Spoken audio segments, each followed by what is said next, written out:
Hey, footy coming on up. Here we go. Let's get it. And we are live. Hey guys, how you going? So down BKRsport, we are ready to rock and roll here as the Raiders, the Canberra Raiders. We'll be taking on the St George Illawarra Dragons in a game that, look, let's be honest with you, there's not going to be an immense amount of people really coming to watch this one here because it is two teams at the very, very bottom of the table. The Dragons, they come into this game from 17th position. The Raiders, they come into this game from 16th position. This is quite literally 17th versus 16th, and both seasons are essentially over. And especially the Dragons. Raiders, look, you've got 5 wins. You need a win here, and then you'll be within 2 wins of the top 8. But realistically speaking, at this point of the year, if you're situated in 16th, like even last year with the Panthers, they were probably more so around the 10th or 11th position at this point compared to where they were in last and second last earlier on. So this point of the season is pretty much just done, right? But with that being said, we are live for every game regardless. So we will be here to watch on and see how it all pans out. However, I don't have the greatest of hopes. I don't have the greatest of hopes in this one because I would fully expect the Raiders to just win this game. However, there's a reason why they are in second last as we currently speak. There is a reason why we're sitting here and saying that this game probably isn't going to be the greatest because they both are down here, and the defense of the Raiders this year has just been absolutely abysmal. You know, the Dragons have unfortunately also been abysmal, and you know, if there are fans out there who get upset by this and they think, oh, why is he being so mean to my team? Well, it's not being mean, it's just being observant. You know, look at the statistics and watch how the games have been going, and there's only 17 teams in this competition. These are the last 2 teams in the competition. So it's not trying to hurt your feelings. It's just trying to let you know about where these 2 teams are at. But look, hopefully we can see this game turn into an absolute, fired up, massive match that goes down to the wire. That's all we've got to hope for here. We are obviously going to start to see more of these meetups in these last 9 rounds where there are going to be a lot of teams that don't have anything to really play for.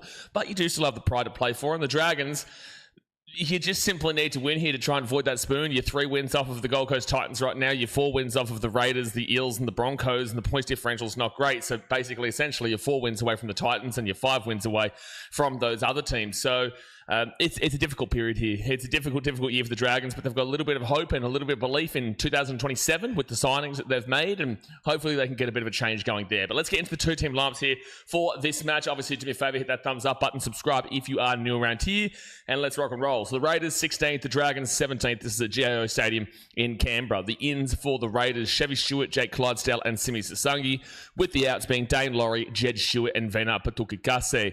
The fullback is KO Weeks, with the wingers being Savelo Tamale and Xavier Savage, centres of Simi Sasungi and Madi Tomoko.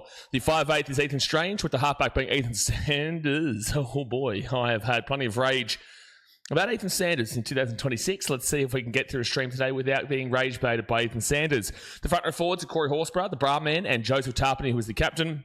And the number 9 is Owen Paddy. The back row is Hudson Young and Zach Hosking, with the 13 being Jaden Brayley. And the interchange, Tom Starling, Atamariota, Morgan Smithies, Sebastian Chris, Chevy Stewart, and Jake Clydesdale, with the coach being Sticky Ricky Stewart. That is the Raiders here today. Look, realistically, when you go back through how the Canberra Raiders have been playing this season, there was a little bright spot that was a couple of weeks ago where it looked like the Raiders might have been starting to find their form and find their way back into it. But then they lost 26-0 to the Roosters. And when they lost 26-0 to the Roosters, you were just like, okay, yeah, no, this is the same team that we've been seeing throughout the year. In round 10, they lost 30-18 to the Panthers. It looked like, hey, listen, they might be finding a little bit of something here. I know it was still a loss, but at the end of the day, at that point of the year, the Panthers had only lost 1 game of the year, and the Raiders actually did play pretty well in that one despite losing it. Then they lost 30-22 to the Dolphins, but it was still a pretty... Oh, no, actually, both teams had players out. To be fair, they had a lot of origin plays out. Then there was the 26-12 win over the Cowboys, who obviously had a great win against the Panthers yesterday. But then they lost 26-0 to the Roosters in just an absolute dribble performance. They lost 15-12 against the Eels, and that was really poor. And then they had another really poor game just last week where they lost 42-20 to the Storm, who have now gone and got pumped by Manly just yesterday. So the Raiders right now are in a awful position, just an awful situation where it's just not really going well for them whatsoever. And they come up against a team of the Dragons who you have to be beating, and you have to be beating them quite well because your next few weeks aren't exactly the most difficult of opponents, like Bulldogs. they're in a bit of form, but also their games have been unwatchable, but they're still getting wins at the very least. The Rabbitohs, they're up and down. The Tigers, we don't know until we see them against the Knights later on today. The Panthers, after that one, you actually have a bit of a difficult stretch home in between rounds 22 and round 24. Panthers, Knights and Sharks. But aside of that, the Raiders just need to be winning this game here today. There's no excuses for them. There really isn't. You have to be winning this game at home, GIO Stadium in Canberra, to salvage whatever you can from the rest of this season, and you just need to find a way. You just need to find a way to get the job done. The Dragons have only won one game so far this season. Now, the Dragons, on the other hand, Jacob Hallamagahu comes in with Blake Lowry going out. The fullback is Clint Gutherson, with the wingers being Setu Tu and Tyrell Sloan. Centres of Matty Fianay and Valentine Holmes. The 5'8" is Daniel Atkinson, with the halfback being Kyle Flanagan. Front row forwards are Locko Jr., Pacific Tonga and Toby Couchman, with the number 9 being Damien Cook, who is the captain. Back row, Dylan Egan and Hamish Stewart, with the 13 being Ryan Couchman. And then the interchange, Jacob Little, Emre Gula, Josh Kerr, Luciano Leilua, Jacob Hallangahu and Lycan King-Tagia, with the coach being Dean Young. Yep, it has been a tough year. It has been a really, really rough year for the Dragons, but at the very least, they did find a win a few weeks ago against the Brisbane Broncos. The Broncos have not been good. And by next week, there is a fantastic chance. Actually, by next week, there's a really, really good chance the Broncos are in that bottom 4 because the Titans have the bye. And the Raiders also have a bye. Their points differential, well, it depends on the Raiders today, but the Raiders may have a better points differential. It's minus 123 to minus 114 right now. Raiders might even go above them today with a win, and then the Broncos go into it this week. But either way, Eels and Broncos are going to be nervous right now because the Eels play Manly next week and the Broncos play the Sharks next week. And if they lose, well, Titans, Raiders both have a bye. So, it's a scary time for those two teams there. But, look, recently the Dragons, it's still just been really rough. But at the very least, they did actually compete well against the Knights last week, where they lost 22-20. They actually scored more tries than Newcastle. It was just that Valentine Holmes could not kick to save his life that day. Holmes, Sloan, Setu Tu and Dylan Egan all scored. Fletcher Sharp and Sandon Smith for the Knights. But yet they lost because they were 2 from 4 on the conversions. So, unfortunately, it was a loss when they should have had a win and they would have been able to fire up here for this game. And you do give them a chance here, but also did that break their hearts too much by not winning that game? Their form recently has been a lot better than what it was at the original part of the year. The 28-6 loss to the Panthers was actually probably their start of a bit better form. And I know it's crazy to say that with a 22-point lead for the Panthers, but the point matter is that the Dragons looked better in that game. And then when they lost to the Warriors 30-12, it wasn't awful. They weren't great, but it wasn't awful like we've seen. Then they go and beat the Broncos 30-26, which was just massive for them.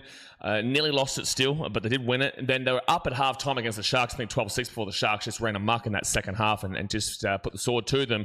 And then obviously we get to that Knights game just last week. So there is a positive here for Dragons fans to say, well, shit, at least we've been close in some of these matches, or at least we've been leading at some point, or at least we've shown a little bit of ticker overall.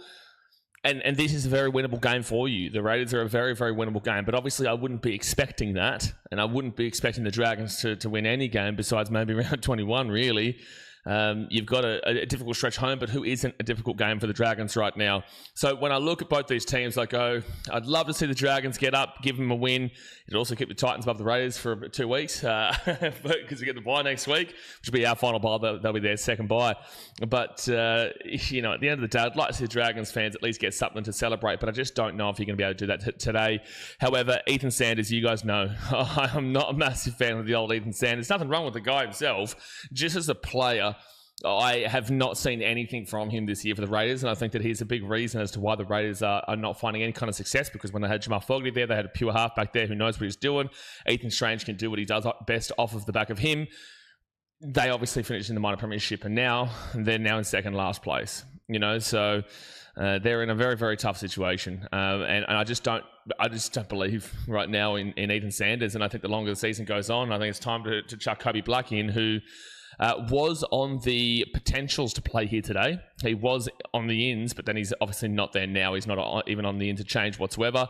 But I think surely Ricky's got to be thinking about it. He's got to be thinking about it soon. If it doesn't work out here today, surely you've got to start to mix it up towards this back end of the season, because Sanders has had half a season now, and again, he needs to put the sword to this 17th place Dragons team. It's just as simple as that. So I'm going to take the Raiders here. I'm going to take them 1-12 because the Dragons have been better recently. But I still think a loss, and I still think Raiders get it, and surely Hudson Young fires up here for a big one. Now, in regards to the ladder, the Dragons, obviously, they're on 6 points. They are 6 points away from both the Titans and the Raiders there. They've got 1 win. The Raiders have 5 wins. The Titans have 4 wins. The Dragons have a minus 245. Raiders minus 123. And Titans minus 108. So the points differential is far away. If the Dragons lose this game, it's just wooden spoon, and we've said this for weeks now. It just is wooden spoon, especially with the Titans beating the Panthers last week. It really has just really solidified that Dragon spoon. Unless they can win a game like this and get into some form, it's just a little bit too far-fetched for them to be avoiding it as we currently speak, because they would need to fix that points differential as well, to be honest with you. But with a loss here, they would be in last. With a win here, they would also still be in last, and still 2 wins away from the Titans, and still now 4 wins away from the Raiders, and 3 wins away from the Eels, and also the Broncos. So it's a really, every game's a must win for them, and they need to win 4 more games than what the Titans do, and 5 more games than the other teams, and that's why we just keep saying the Dragons have got the wooden spoon, right? On the other side of things, Raiders, well, if they lose this game, they will stay in 16th. They have the bye next week, so they have a chance to jump above the Broncos and Eels next week, but if they lose this, they will remain in 16th position. They're equal right now with the Titans, who are on 12 points. They've already played this week, but the Raiders in 16th with a loss will stay there, and their points differential will start to probably get closer to the Eels of the minus 169 with a loss. If they were to win this game, however, they would jump above the Titans. They'd go equal with the Eels and the Broncos, and they would probably go above both those teams. They'd go above the Eels for sure with their minus 169. They'd have to win by 9 points or more to go above the Broncos, which is entirely possible. So the highest the Raiders can go is up into 13th position, and then there'd be 2 points away from the Storm. Storm have the bye next week, so it doesn't really matter. But there'd be 2 points away from the Storm there, but they'd be in 13th position. And it would be at least better than finishing in that bottom 4. But there is still round 18 all the way to 27 for that one to change around. But there you go. There's the little chat here about this game here today. Obviously, we do have the West Tigers taking on the Newcastle Knights at McDonald-Jones Stadium right after this one in about 2 hours, just over 2 hours' time. We'll be live for that one. That could be and should be a much better game, as the Knights are slipping a little bit on the old form, and they are on the edge of the 8, whilst the Tigers, they need to win. They just simply do. On 18 points there, they are currently in 11th position on minus 84. They need to win because their points differential is not good enough right now. And they also don't have enough wins. They're 2 wins behind the Knights, and they are still 1 win behind the Rabbitohs and the Sharks, but the Rabbitohs have a plus 106 and the Sharks have a plus 45. So even though it's 1 win, it really is 2 wins, because that points differential is such a key thing there. So the same thing goes with the Bulldogs, who are on 18 now with minus 78. That's really far-fetched for them as we speak as well, but they have the bye next week. So there we go, guys. Hit that thumbs up button, subscribe if you're new around here. Let me know your thoughts in the chatola. We've got this one, Tigers Knights, and then early tomorrow morning, 4:45 a.m. your time, will be live for South Africa versus Canada in the round of 32 knockout stages. We're into the knockouts. Actually, I want to quickly just have a look at what those games over there are doing now. Austria and Algeria 2-2. Well, at least it's an exciting draw, but Algeria just need a draw, otherwise they're gone. And Argentina 3-1. Oh, they brought Messi on late. He didn't start, but they brought Messi on late, and he still found a way to score a goal. They brought Messi on. They brought Messi on in the second half, and he's in the 60th minute, and he still found a way to score in the 80th minute. You're kidding me. You're kidding me. It's just too good, man. But that is the World Cup over there. Aspects says, game of the year. Whoever wins this wins the comp. Yeah, don't know about that. Grant Aussie Wells says, good afternoon, big fella. Get around here. It's 10:45 a.m. for me over here in 10:45 a.m. for me. But just gone to the afternoon for you guys.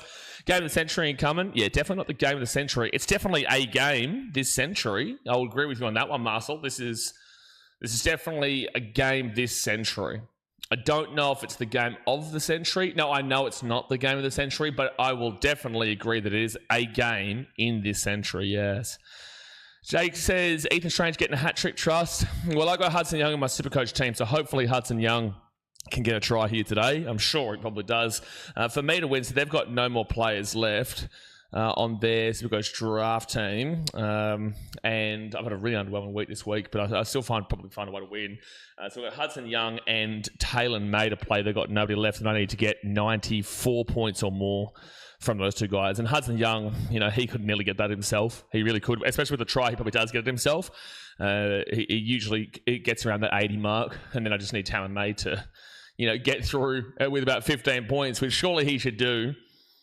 But yeah, I'm just spewing. I had Adam Mahal, which I forgot to change yet. I wouldn't have had Adam Mahal, but I had Adam Mahal in over the likes of Kalamatangi, who ended up getting 85, and Adam had one of the worst games I've seen with 16.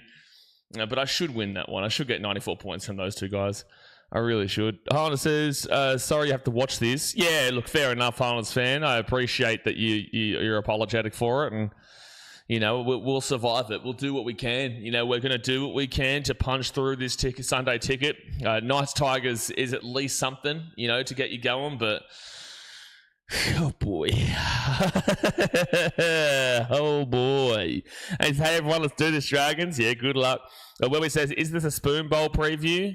Well, ultimately, what do you mean preview? This is essentially a Spoon Bowl, 16th versus 17th, right?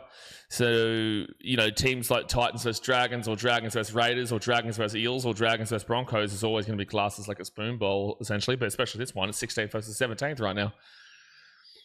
Mike says, can't believe Raiders are 16th, but are 4 wins ahead of 17th.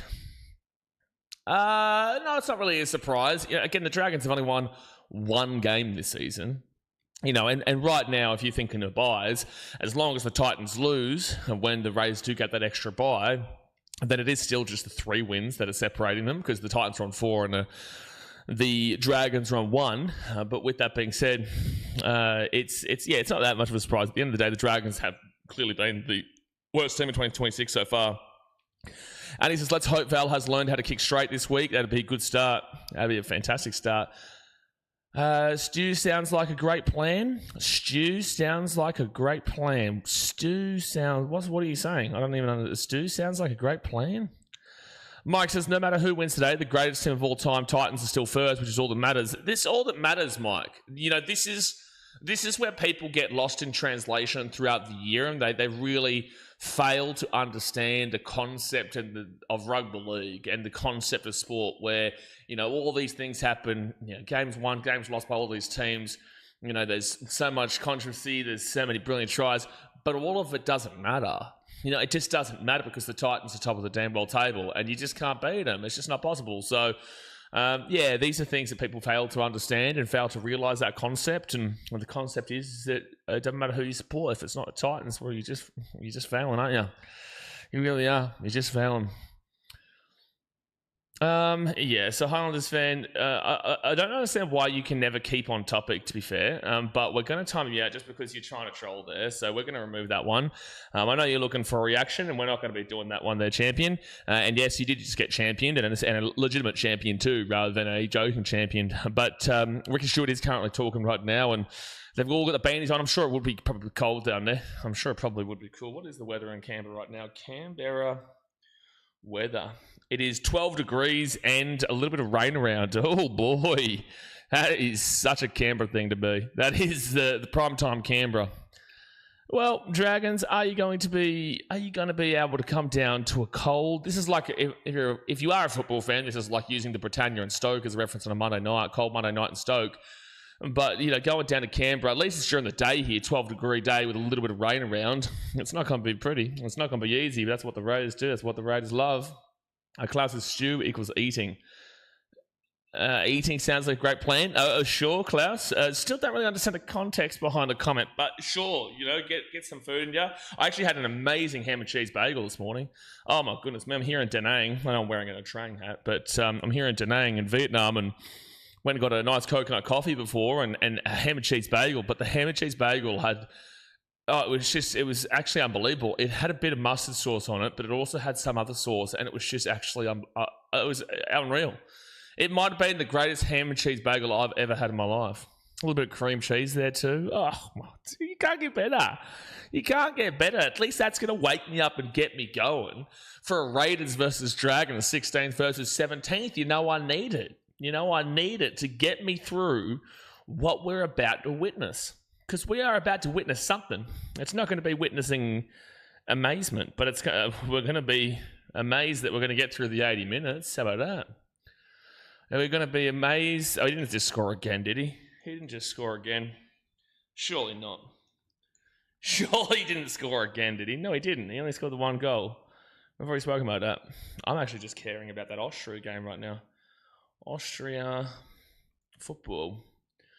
Still 2-2. Blake says, Messi, did he score again? It says 3-1 here. He didn't score again, did he? In the 88th minute? I know Titans are first in the ladder, but Panthers need to be there somewhere with fraud alert. Well, that's the thing. They're not, though.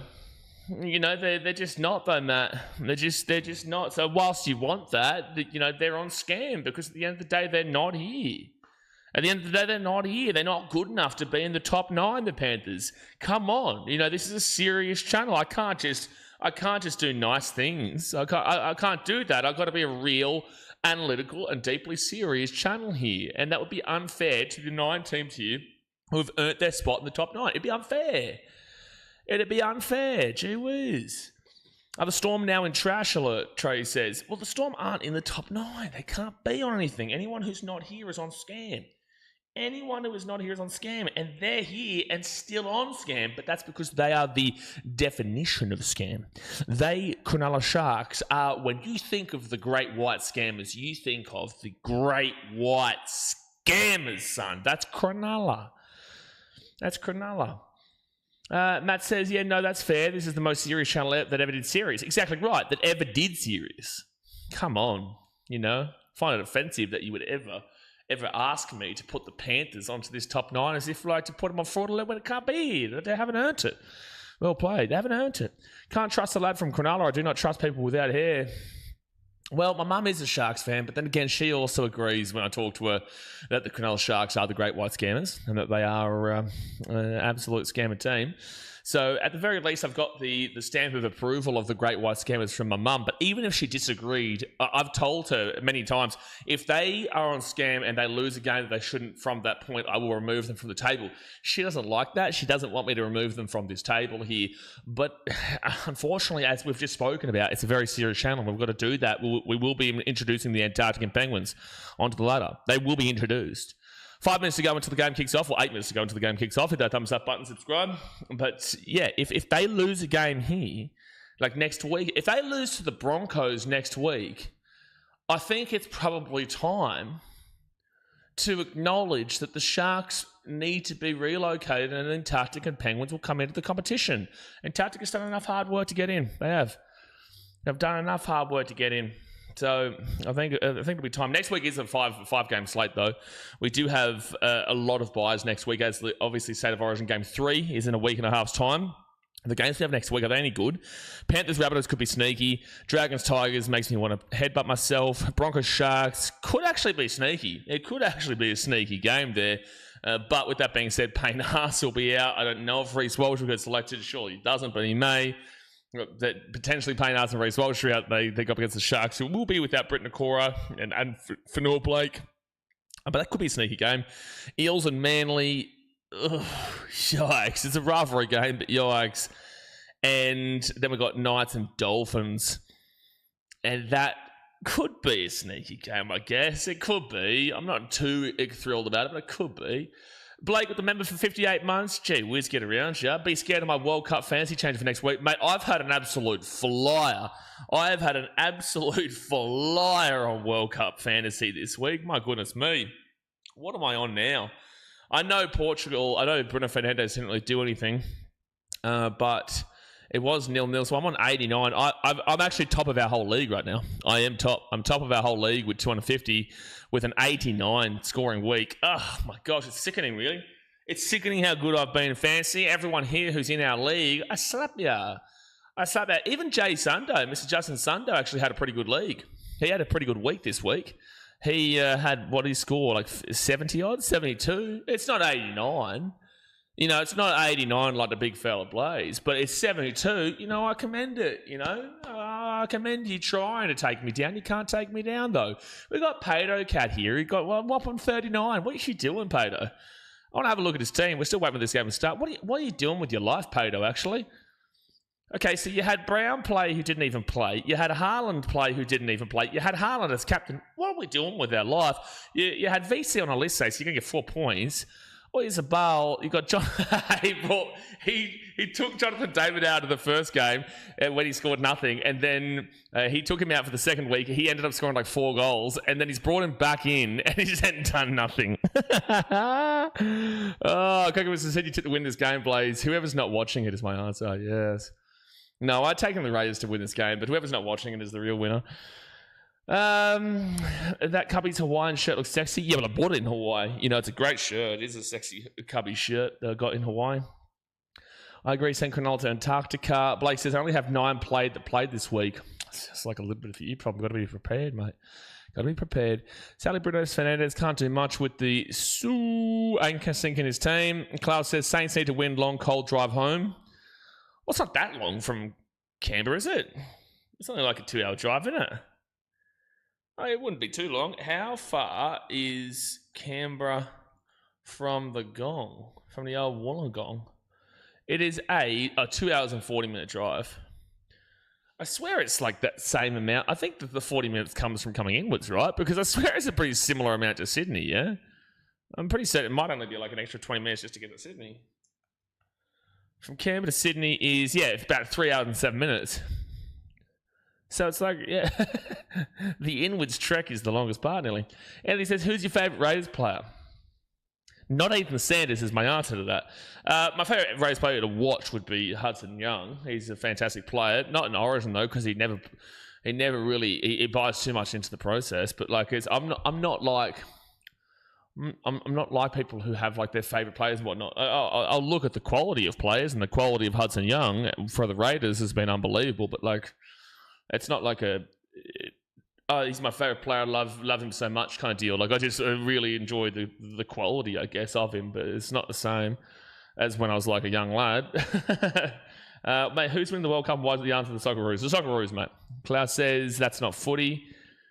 It's not footy, but like at the end of the day, we're still waiting here for this game to start. And, you know, people talk about rugby league on the football streams and we try to keep it back. And then on here, we talk about football sometimes and we try to keep it back, but... Yeah, at the end of the day, like, we're still waiting for this game to start. My try scorer tip for this game, I'm going Hudson Young. I need him to score for my fantasy, but I also think that he could definitely score here today. I'll go Hudson Young. In the back line for the Raiders, Simi Sasangi, he's back in. He was playing unbelievable. He was Centre of the Year worthy, Dally M Centre of the Year worthy before he got injured. And now he's back. I'm going to go Simi Sasangi back off of injury, and I'll go Hudson Young. For the Dragons, Savenya, who do I go over here? I will back in a Setu 2. I'm going to go with the Setu 2 here. He'd probably be whoever's going up against Sevilla Tamale. That might be Tyrell Sloan. Whoever's going up against Sevilla Tamale, it might be Sloan. I'll go Sloan. And then forwards-wise, maybe a Hamish Stewart.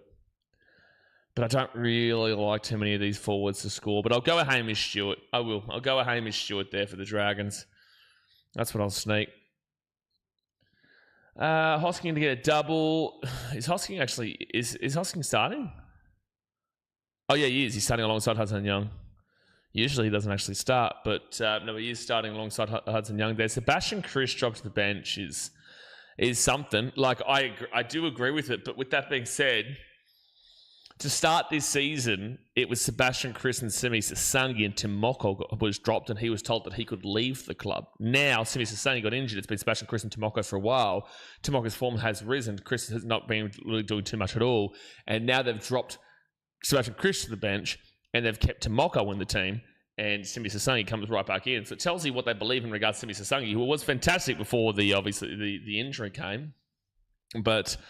it's just interesting how that's changed around throughout the season. If soccer has actually won the World Cup, it would be the greatest moment in Australian sports. We're going to keep this as much rugby league as we possibly can, but the answer is obviously. And for Dragons, Flanagan gets over.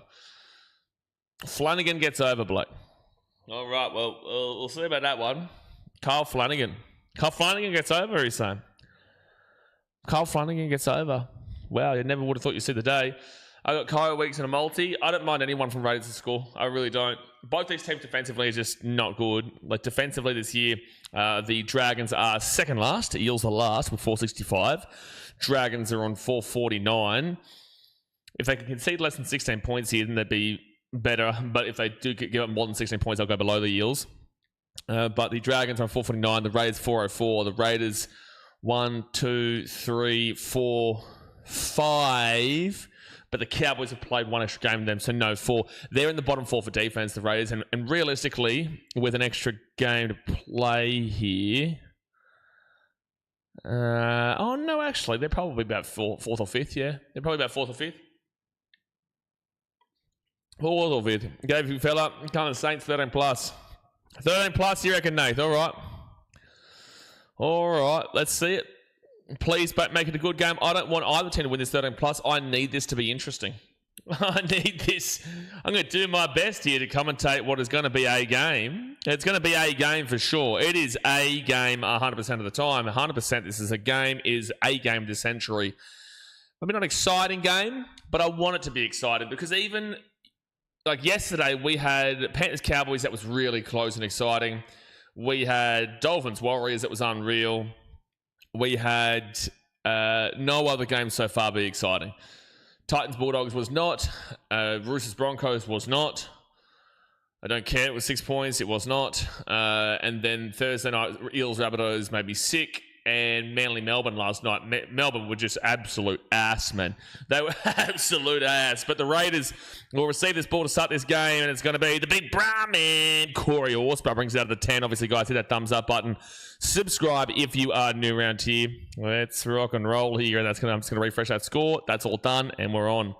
Second tackle for the Raiders, and now they'll get this ball. Joe Tarpany out to the 25 to the 30 on third tackle. Clint Yo-Yo, how's everybody? Getting ready for a big round of 32 starting up tomorrow morning. That's what I'm getting ready for. Hudson Young with a good run here brings this ball to the 40 on fourth tackle. Danny says, Puff the Magic Dragons need some magic for sure. Yep, definitely going to need some magic here. And that'll be Morgan Smithies to the 45. Well, it's not even... But this is the thing. The Dragons can absolutely win this game. Let's not think of the Raiders as a very good team because the Raiders this year have been an awful team. I'm tipping the Raiders to win this game, but that's purely based off the fact that I like their team more than the Dragons because realistically, the Raiders are still in second last and the Dragons are in last, and Canberra have done nothing to prove to us that they realistically should be winning this game. They have done nothing to prove that they are significantly better than the Dragons this year, whilst we fully expect that the Raiders should be because they've won 5 games compared to the Dragons won. With that being said, the Raiders are still a bottom 5 outfit, right? 6 again here for the Dragons. They're going to beat the 45 on first tackle. First tackle with the Dragons to 45. So it's like, it's difficult because you look at the Dragons and you go, well, they've been really shocking this year. So you don't want to tip them. You don't want to predict them. You think that there's no chance, right? But then you forget that the Raiders, this is not for anyone specifically, but you forget that the Raiders are just as bad. Maybe not just as bad, but they are pretty equally as bad, but not as bad, which does lead to believe the Dragons could absolutely win this game. Tiger Woods says no Ethan Slander today. Ethan Sanders slander today. I'm sure there will be. I'm sure there will be Ethan Sanders slander today. I don't want that to be the case, but I'm sure there will be a moment that he makes me grab my hair and pull it out of my skull. Fit tackle now for the Dragons at the 25. And Daniel Atkinson is going to put this ball to Setu 2, who's going to knock the ball on. Oh, hold on a second. Was this knocked back from the Raiders, or was this knocked on from Setu 2 here? The old Ziggy Mustache man, Mr. Mustache. The referee, Ziggy Mr. Mustache. Okay, so we're just seeing here on the bunker, I'm pretty certain this was a knock-on from Setu 2. He's going up against Savella Tamale, so it was Setu 2 that I wanted to predict as the try. Whoever was going up against Savella Tamale. I'm pretty certain this is off Setu 2. Oh, that's a hard one. Oh, they are going to say it's a knock-on from Setu 2. I'm okay with it. I'm not upset with it, but it was close. It was close. Game and Mel getting around it. Bloody Messi just cost me $50. Had him for a double. Why, though, Clint? You knew he wasn't starting. There was no way that Lionel Messi was ever starting that game. The Argentinians were already through in first position in the group. Messi was never starting it. Like, yeah, he got one, but coming off the bench. But Lionel Messi was never starting that game. I said that for the last week. I don't know. I said that for the last week. That's why I didn't put him in my fan. If he was starting, I would have had him as my captain in fantasy because I know he would have scored probably 4 goals in that game. Zach Hosking with a good run, 4 tackle here at the 35. Katrina says Dragons 1-14. Why 1-14? Usually people say 1-12 or 13 plus. The barman gets an offload away. Ethan Strange will get it off to Matty Tomoko. Matty Tomoko steps inside and gets away from a couple. This is poor defense from the Dragons. Fit tackle at the 50. He wasn't even on goal scorers list. What do you mean he wasn't even on goal scorers list? He did score a goal. Lionel Messi did score a goal, but coming off the bench. So first tackle now for the Dragons. They're going to be at the 20. It's got a bit messy. Got a little bit messy there. Second tackle now for the Dragons. They'll be at the 25. Absolutely do. What did Nate say now? We've got this one. Oh, well, good luck. Valentine Holmes, he'll get taken down here at the 35 on third tackle.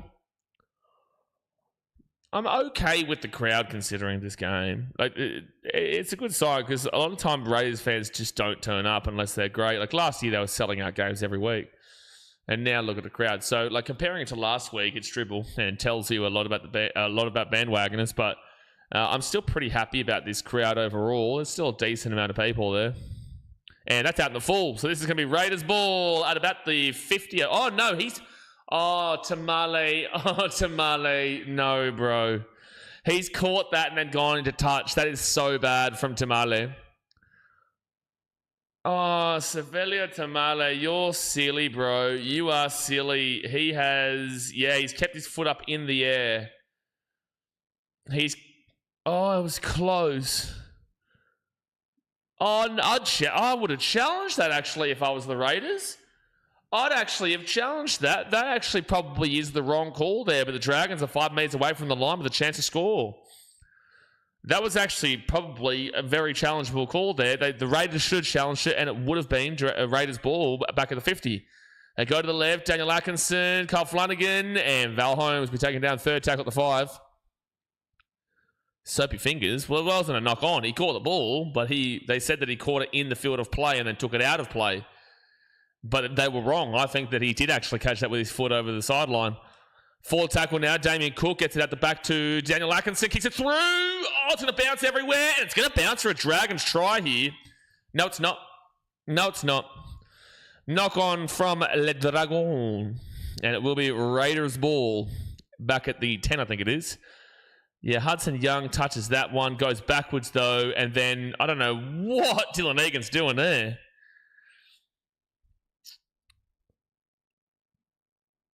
Yeah, that was really poor there from the Dragons, and the Raiders will get this ball here at the 10. That little touch from Hudson Young there saved a try. But unfortunately, yeah, Egan knocks that ball on, which was ridiculous. I don't know why he did that little tap there. So first tackle here for Canberra, and they're going to be at the 20. Got Egan, gorgeous a try too. Gorgeous Egan, gorgeous Dylan Egan. Yeah, well, he wasn't too gorgeous just then. I don't know why he had that little tap forward with his fingers. It was so unnecessary. But Simi Sasangi, 35 metres out here from their own line. Egan for a try. I think I called Hamish Stewart, but I don't mind it. They go out to the left, Ethan Sanders to Ethan Strange. Strange down to Matty Tomoko. Tomoko taken down to the 50. No. Oh, I didn't know if I could call that held. I don't know if I can call that held. He fell off the tackle and then he just kept going. I don't know why that was called held, but sure. Ethan Sanders with the ball here. After Joseph Tarpany, he has not made me rage at him in the first 7 minutes here, Sanders, which I'm really proud to see. Very proud to see that. And they're going to whack that ball up. It will come to the 20. Tyrell Sloan grabs it. And Sloan's going to bring this one out here to the 25 on first tackle. Didn't happen with Gorgeous. Well, look, you're respecting and you're supporting one of your own team members, Nate. Well done to you. You know, calling Dylan Egan gorgeous. You know, it's up to you, bro. You know, you're supporting your own team, mate. Fair enough. Fair enough. I don't know if well, to be fair, I did say a couple of weeks ago to Keanu to father my children. Might be on the same wavelength, to be fair. Similar wavelength there, fathering children and gorgeous Dylan Egan. But Clint Gunson's away here down the line, 30 metres out. Kicks the ball back on the inside here for Val Holmes, maybe. Val Holmes, I think, maybe scored.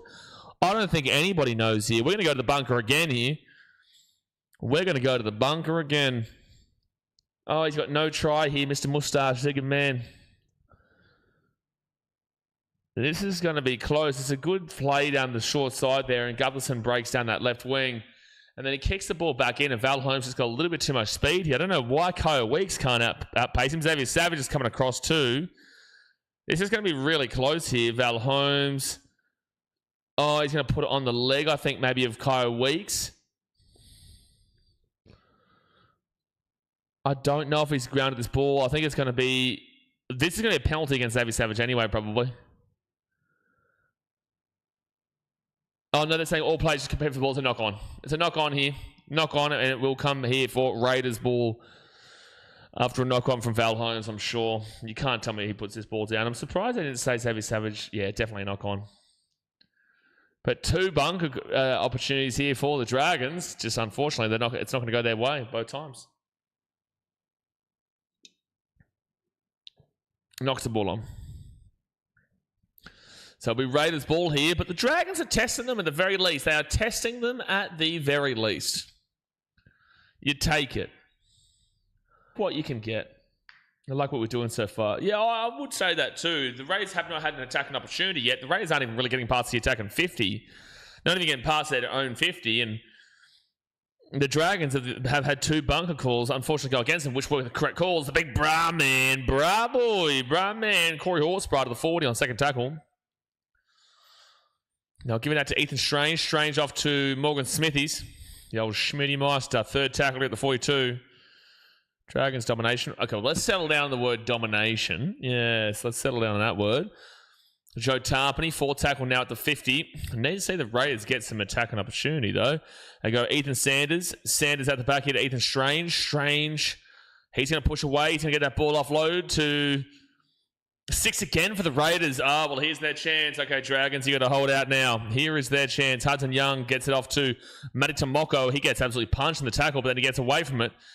And he'll be 38 metres away from the line. This is very key here, Dragons. This will tell me a lot about your game. If you concede on the first attacking opportunity for the Raiders, who have not been great attacking-wise this year at all, well, Ethan Sanders, you're unbelievable. Tyrell Sloan's going to score a try here. I am going to not rip into Ethan Sanders. Tyrell Sloan with the try time.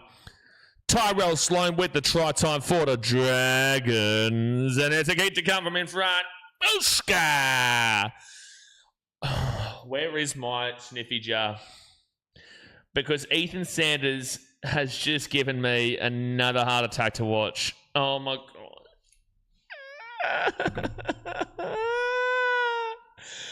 I can't watch him, bro. I can't watch Ethan Sanders. I can't watch Ethan Sanders. I can't watch him. I can't watch him. He's unwatchable. He's actually unwatchable, bro. He's unwatchable. I can't watch Ethan Sanders. I can't watch Ethan Sanders. Please, Ricky, please, for the sake of me. For the sake of me, not the Raiders fans, not the Canberra Raiders in total, not the results. Just for me, please bring Kobe Black in and let's see him have a crack. Please. I'm begging. I'm begging. Oh, dude. So anyway, Dragons score here. Well done to you, Dragons. It's just that we have this running theme on the channel that every week, and it's not an intentional theme because I don't have a problem with Ethan Sanders as a dude. It's just that the problem that I have is with his playing ability here for the Raiders, and every single week it's the same person that is causing the same issues. And I just Canberra Raiders team, I'm losing my mind. I'm losing my mind watching Canberra Raiders football. This result, if the Dragons win this game, is better for my team than the Titans to not drop below the Raiders, but I'm losing my mind watching Ethan Sanders play every single week, man. I'm losing my mind. Some Sanders out already. Geez, they don't even have Kobe Black on the bench now. Oh, there's only one team in fraud/scam now, so of course it's the Sharks. Yeah, well, you better not lose next week. You better not lose your next game, because otherwise you'll be joining them. But the Raiders will kick this ball off. It's 6-0 to the Dragons. And they've kicked the ball out in the full. Who kicked it? Who kicked it? Who kicked it? Who kicked it? Who kicked it? Who kicked it? Who kicked it? Oh, it was Kyle Weeks. If it was Ethan Sanders, I was walking away. It's Kyle Weeks who kicked it out in the full. Kyle Weeks has kicked this ball out in the full, and Daniel Atkinson will catch this out of bounds, and it's going to be Dragons penalty at the halfway point. 10 minutes gone here in the first half, guys. Hit that thumbs up button and subscribe. Clinton says, after the Penrith game, I went Dragons 1-12, under 50. Well, they have nothing to do with each other, but sure. Like, again, this is 16th versus 17th. Anything could happen. Like, at the end of the day, they're both teams right down the bottom of the table. Panthers Cowboys has nothing to do with this, though. I don't understand why you went it just because of that. Cowboys got the result. That's great. The Titans got the result against Panthers the week before, but I'm not too sure what the relevance is of Cowboys versus Panthers to going Dragons 1-12 in this game just because of the Panthers versus the Cowboys. Is it Daniel Atkinson, Kyle Flanagan? And now Val Holmes will be 10 metres away from the line.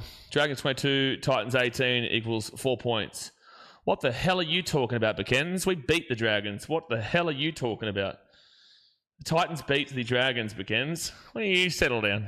Why don't you settle down for just a little bit of a second there, Spooner boy? Flanagan's going to be 3 metres out from the line, fit tackle. I'd also like the Dragons to win this game. What are you talking about the Titans for? We beat you already. The Dragons go to the right-hand side. Daniel Atkinson, that's going to be a knock-on here from the Dragons, and the Raiders are going to get this ball here at the 10. Elijah says that Cleary was invisible yesterday. Oh my gosh. I can't deal with it. How can you blame Nathan Cleary for yesterday when the team around him, he didn't have a single individual knock-on, the team around him had about 100? Why is it Nathan Cleary's responsibility for players to catch the ball because they're a professional player? How is Nathan Cleary going to be able to do anything for a team when his team is making as many errors as they did yesterday coming out of their own end? They didn't get any attacking opportunities because the Panthers were being out-muscled and physically slapped by the Cowboys. They got physically slapped by the Cowboys. How can you blame Nathan Cleary for yesterday? How was it Cleary's fault? I know he is the halfback, and I know he's the man that you're looking for to do something, but it's not Cleary's fault for losing to the Cowboys yesterday. The Panthers weren't good enough, and the Cowboys were better. It's just as simple as that, but it was not Cleary and his fault for not being, I had to knock on here from the Dragons. It's going to be Raiders ball here, 10 metres out from the line. How many analysts? Thank goodness the Dragons are starting their young forwards that look so much better since the Panthers game. Absolutely. Yeah, we said this before the stream. We said this before the stream started. Since the Panthers game, they've looked so much better. They haven't looked amazing, but they've looked better for their standards, for sure. Panthers team performance as a whole looked like the Blues. Yeah, but there's this common notion that it's always the halfback or it's always Nathan Cleary. Why is Cleary getting the blame for yesterday? Did we watch the game? Like, it's not Cleary's fault that Brian Tuttle is knocking the ball on coming out of his own end, or Dylan Edwards is knocking the ball on coming out of his own end. Matatamoko, who with the ball, gets the offload away to Owen Paddy. Hudson Young's going to run this one now to about the 5 on first tackle. People just love to target the main man. It's like you can't blame Cleary for yesterday at all. He's a part of the team. You complain about the collective, and then sure, you can then... You can't single him out, though, because they had no attacking opportunities because they were getting out-muscled. Corey Horsburgh to Ethan Sanders. Sanders now to Simi Sasangi. Simi Sasangi slips over 5 metres away from the line, third tackle. Get around here. Jess, good morning. Big win for the Old English this morning. Well, it wasn't great, but they still won against Bunama. Fourth tackle now, 3 metres away from the line. Owen Paddy, I don't know what that was, but he slipped over. They give it off to Matty Tomoko. And Timoko, I don't know what he's doing. He's just walking around, but it'll be fifth tackle now, 10 metres out from the line. There's only so much a player can do when the team's completion rate was 46% in the first half. Exactly right. Ethan Sanders, Ethan Strange. Strange pushes off of one. Still going here. Oh, Dragons, no way. That is a great try from Ethan Strange. That's a great try, but also Dragons defensively. I don't know what was happening there, but that was still a great individual try there from Ethan Strange. He's found the gap there. He's waited for his moment. He's picked his moment. He's scored. But Dragons' defense wasn't fantastic here. Like, they really opened up. They really, really opened up here. Ethan Strange pushes away from... I'm not too sure who that was. Is that Fine? Who does he push away from there? Yeah, it is Matty Fine. The physicality from Ethan Strange is so strong there, but he pushes away from Fine and then just gets a good left foot step there on Dylan Egan, and then it's just a massive gap, and it's going to be strong here as he pushes past Ryan Couchman. Or is that Toby? No, it's Toby Couchman, then puts the ball down. Take note, Laurie. Well, Brenton, we've seen that Hamoli Lolakawachu has played himself out of a New South Wales position yesterday with how good he played against the Storm. And if Ethan Strange plays well here today, he'll effectively play himself out of a New South Wales spot. Oh, he's lost the ball there. Oh, do they say that he regathers this? Like, it has been briefly knocked out of his hands by Toby Couchman, but he does put the pressure down the ball here for this try. I think this should still be a try. But also, they do typically say that you have to regather it. He has lost it, but I think common sense should show this as a try because he has put pressure downwards on the ball before it hit the ground.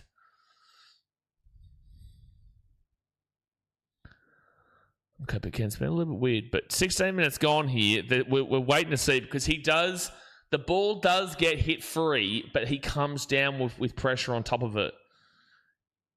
They're going to call this a no try. They're going to call this a no try. It's going to be a no try here.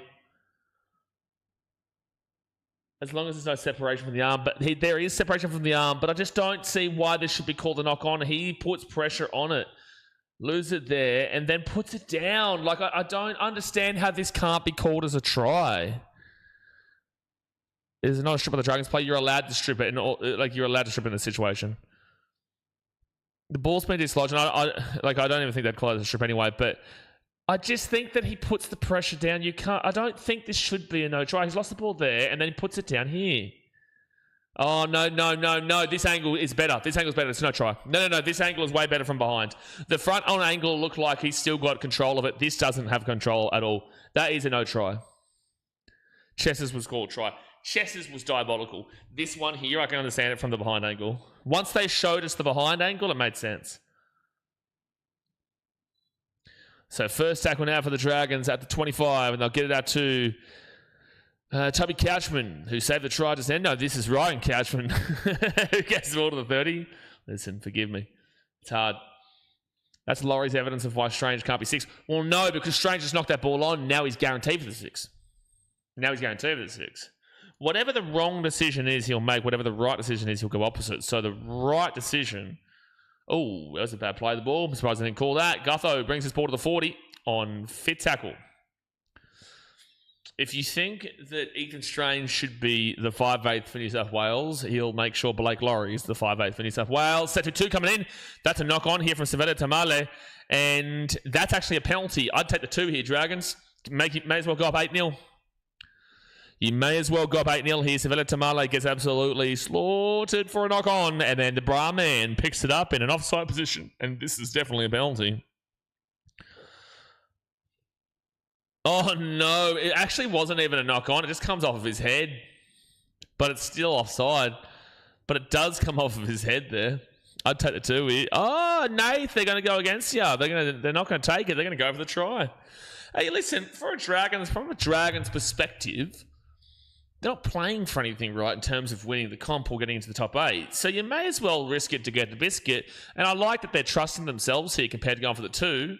I guess it's just pretty typical for you to just expect the 2 in that situation. But, you know, they're actually... That's a high tackle. And this is a penalty here to the Dragons. I don't think they took the 2 here either. So are you okay here, Bekens? Like, are you okay? How many else? So I'm expecting Emre Guler in the front row then. No. You should be expecting Emre Guler in the centres alongside Damien Cook. Yes. That's who you should be expecting. So yes, expect Emre Guler in the New South Wales team, but in the centres. We've got bro like spamming love hearts in the chat. You know, this is why I'm asking if he's okay. So first tackle now at the 10. And Damien Cook's going to go to Toby Couchman. And Toby Couchman's going to be at the 5 on second tackle. 17 minutes in. Toby Couchman rolls back to Damien Cook. Oh, be careful here. Be careful. It's not obstruction if you score. And Gutho's moving around. Daniel Atkinson. Atkinson will be 10 metres away. I think it's better that you didn't score because there could have been an obstruction there. Emre Gula centre, obviously Katrina. Obviously, it's the only option for Laurie Daly. Oh, they've kicked this ball through, and that's going to be way too hard from Kyle Flanagan. So it's going to be a 7-tackle set. Come out for the Raiders at the 20. Kyle Weeks comes out. Way too hard. I saw the vision. I didn't mind it from Flanagan. It just, the output wasn't good. He kicked it too far. Who are you saying I love you to? Yeah, it's very interesting. Flanagan has been robbed of his origin spot by Cleary. Flanagan should definitely be 7. Honestly, I speak on behalf of all New South Wales fans. All of them. Every single one. Laurie, if you're listening, I speak on behalf of all New South Wales fans. Hudson Young, he's going to bring this ball to the 45 on third tackle. Hasn't really been able to get involved too much in this game yet, Hudson Young. Owen Putty to Joe Tarpany. And Joe Tarpany's going to be 4th tackle here at the 35. At least Tom McKelly will score a hat-trick for the Waratahs. What are you talking about? 4th tackle at the 38. Tarpany is taking ages to play this ball. He's really complaining for a call. But Morgan Smithies, he's going to be 30 metres away from the line. 5th tackle. And now Ethan Sanders puts that one high up in the air. It's not a great kick, but at least Tomatoes knocked it backwards. It's 6 again here for the Raiders. Wow, okay. 6 again for the Raiders. They've said they came backwards off of a Raider and then touched by a Dragon. The Brahman with the ball. He's going to be 10 metres away from the line for the Raiders. The Brahman, 10 metres out, 0 tackle. They give it out to Sanders, then off to Zach Hosking. And Zach Hosking is going to be 5 metres away from the line, second tackle. Here's Sanders, gets the ball to grass. Ethan Strange, stepping, moving. Strange, he wants that try still. He'll get away from one. Oh my gosh, Dragons, you need to lock him up. Strange is getting tackle breaks galore. Tackle breaks deluxe at the moment. They give it out to Ethan Sanders and to Joe Tarpany. Tarpany to Kyle Weeks. Kyle Weeks runs it himself, and he's going to be 10 metres away from the line. 4 tackle. 20 minutes gone in the first half, guys. Hit that thumbs up button and subscribe if you're new around here. The Brahman with the ball. To Ethan Sanders. Hudson Young coming through. Try time, Hudson Young. You knew it was coming. Hudson Young will score before the ball goes out of bounds, and that is a try for Huddy Young. There he is. He pops up at the right moment. It's a nice little kick in through there. Was that Sanders? Did Sanders put that kick through? I'm happy for him if he does. If that's Sanders who gets this kick through, beautiful. All right, so the Brahman, Ethan Sanders. Good on you, kid. Good on you. That's what you want to see. That means you're not going to be raging at him. Try thumping bong at a bish, Brock. You're absolutely right. Sanders with a nice kick through. Nearly a bit too far, but at the end of the day, it stays in, and Hudson Young gets there with his speed. At the back of the... yeah, he puts it down right before the line. It is Sunday, no swearing. So let's not joke like that, Daz. Let's not joke like that. So 20 minutes to go here to first half. How many NRL says, Kyle Flanagan should have kicked the 4-point field goal before going for a try. The 4-point field goal. Should have kicked the 4-point field goal before going for a try. I know I'm missing a joke here, but... I don't know what the joke is. The 4-point field goal. You're sweet, Daz. Brandon says, finally, Sanders done something. He does something. He does something here. He does something. 19 minutes left in the first half. Dragons have been the better team here today, though, so far. But yet, it's about to be 6-6. As long as Sanders gets his kick. Which is not automatic with. He is not automatic.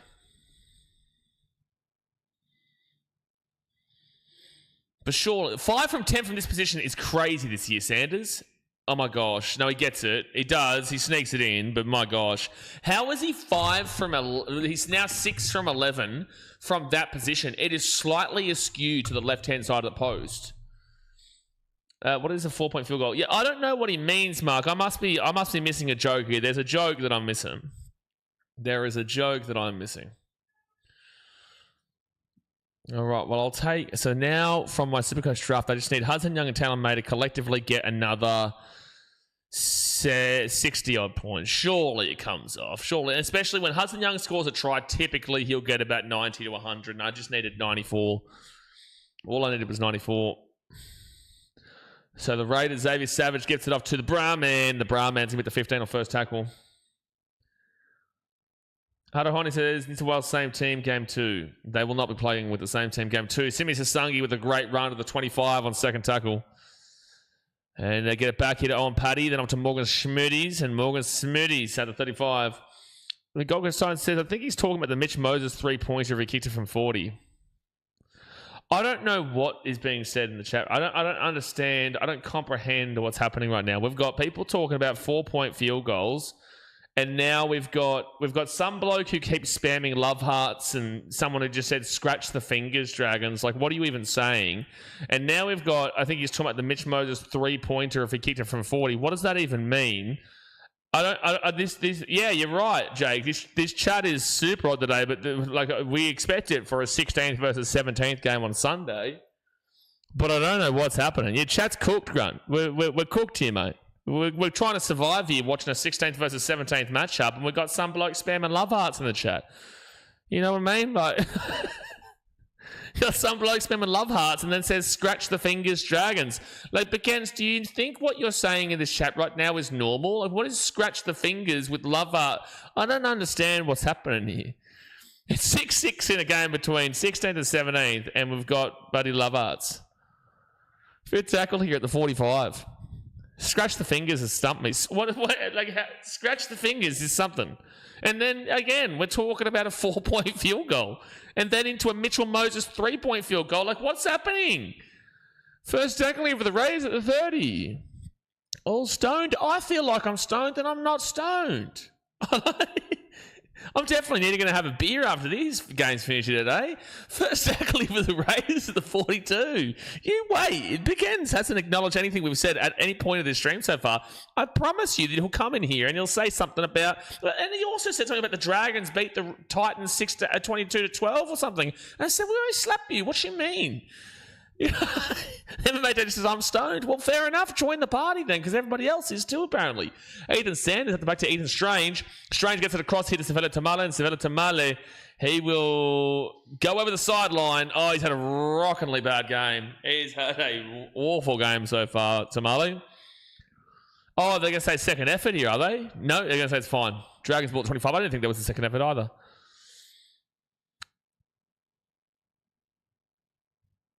All right, 16 minutes left here. 16 minutes left here. I think that's more of a poke.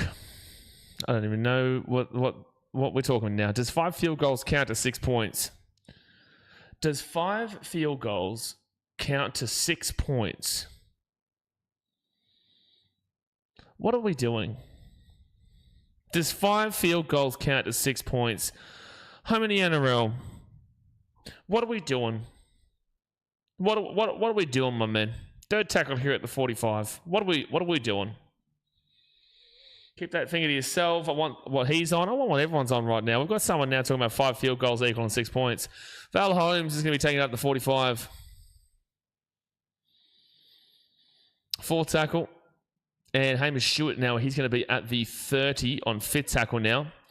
Rosella says, no way we lost by the Cowboys. Yes, there is yes way. You lost to the Cowboys and the Titans. If that's... Are you talking about the Panthers? If you're talking about the Panthers, then that makes sense. Sevilla Tamale has knocked the ball on here, guys. Sevilla Tamale has knocked the ball on again, and it's going to be Dragons ball at the 10.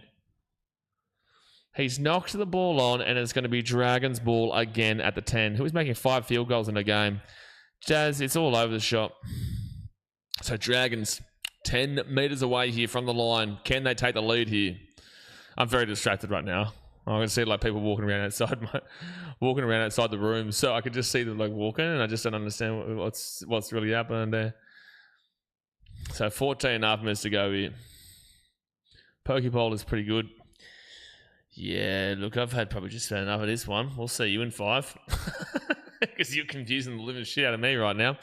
So it's going to be first tackle now for the Dragons. They're 5 metres away here from the line. Damien Cook to Carl Flanagan. Carl Flanagan gets it across. And Emre Gula, future halfback for New South Wales, he will be at the 3. Damien Cook now. Carl Flanagan, Clinton Gutherson. And Gutherson's going to be taken down here at the 10 on third tackle. Would you meet pie field goal for 6 feet? Moderates, timeout. Timeout. Ryan Couchman, give me 5 metres away. Fourth tackle. It is so hard watching this game. I've got people walking around out there, and then I've got these people talking about me, goal 5 feet, shit. Dragons now going to be 5 metres out, fit tackle.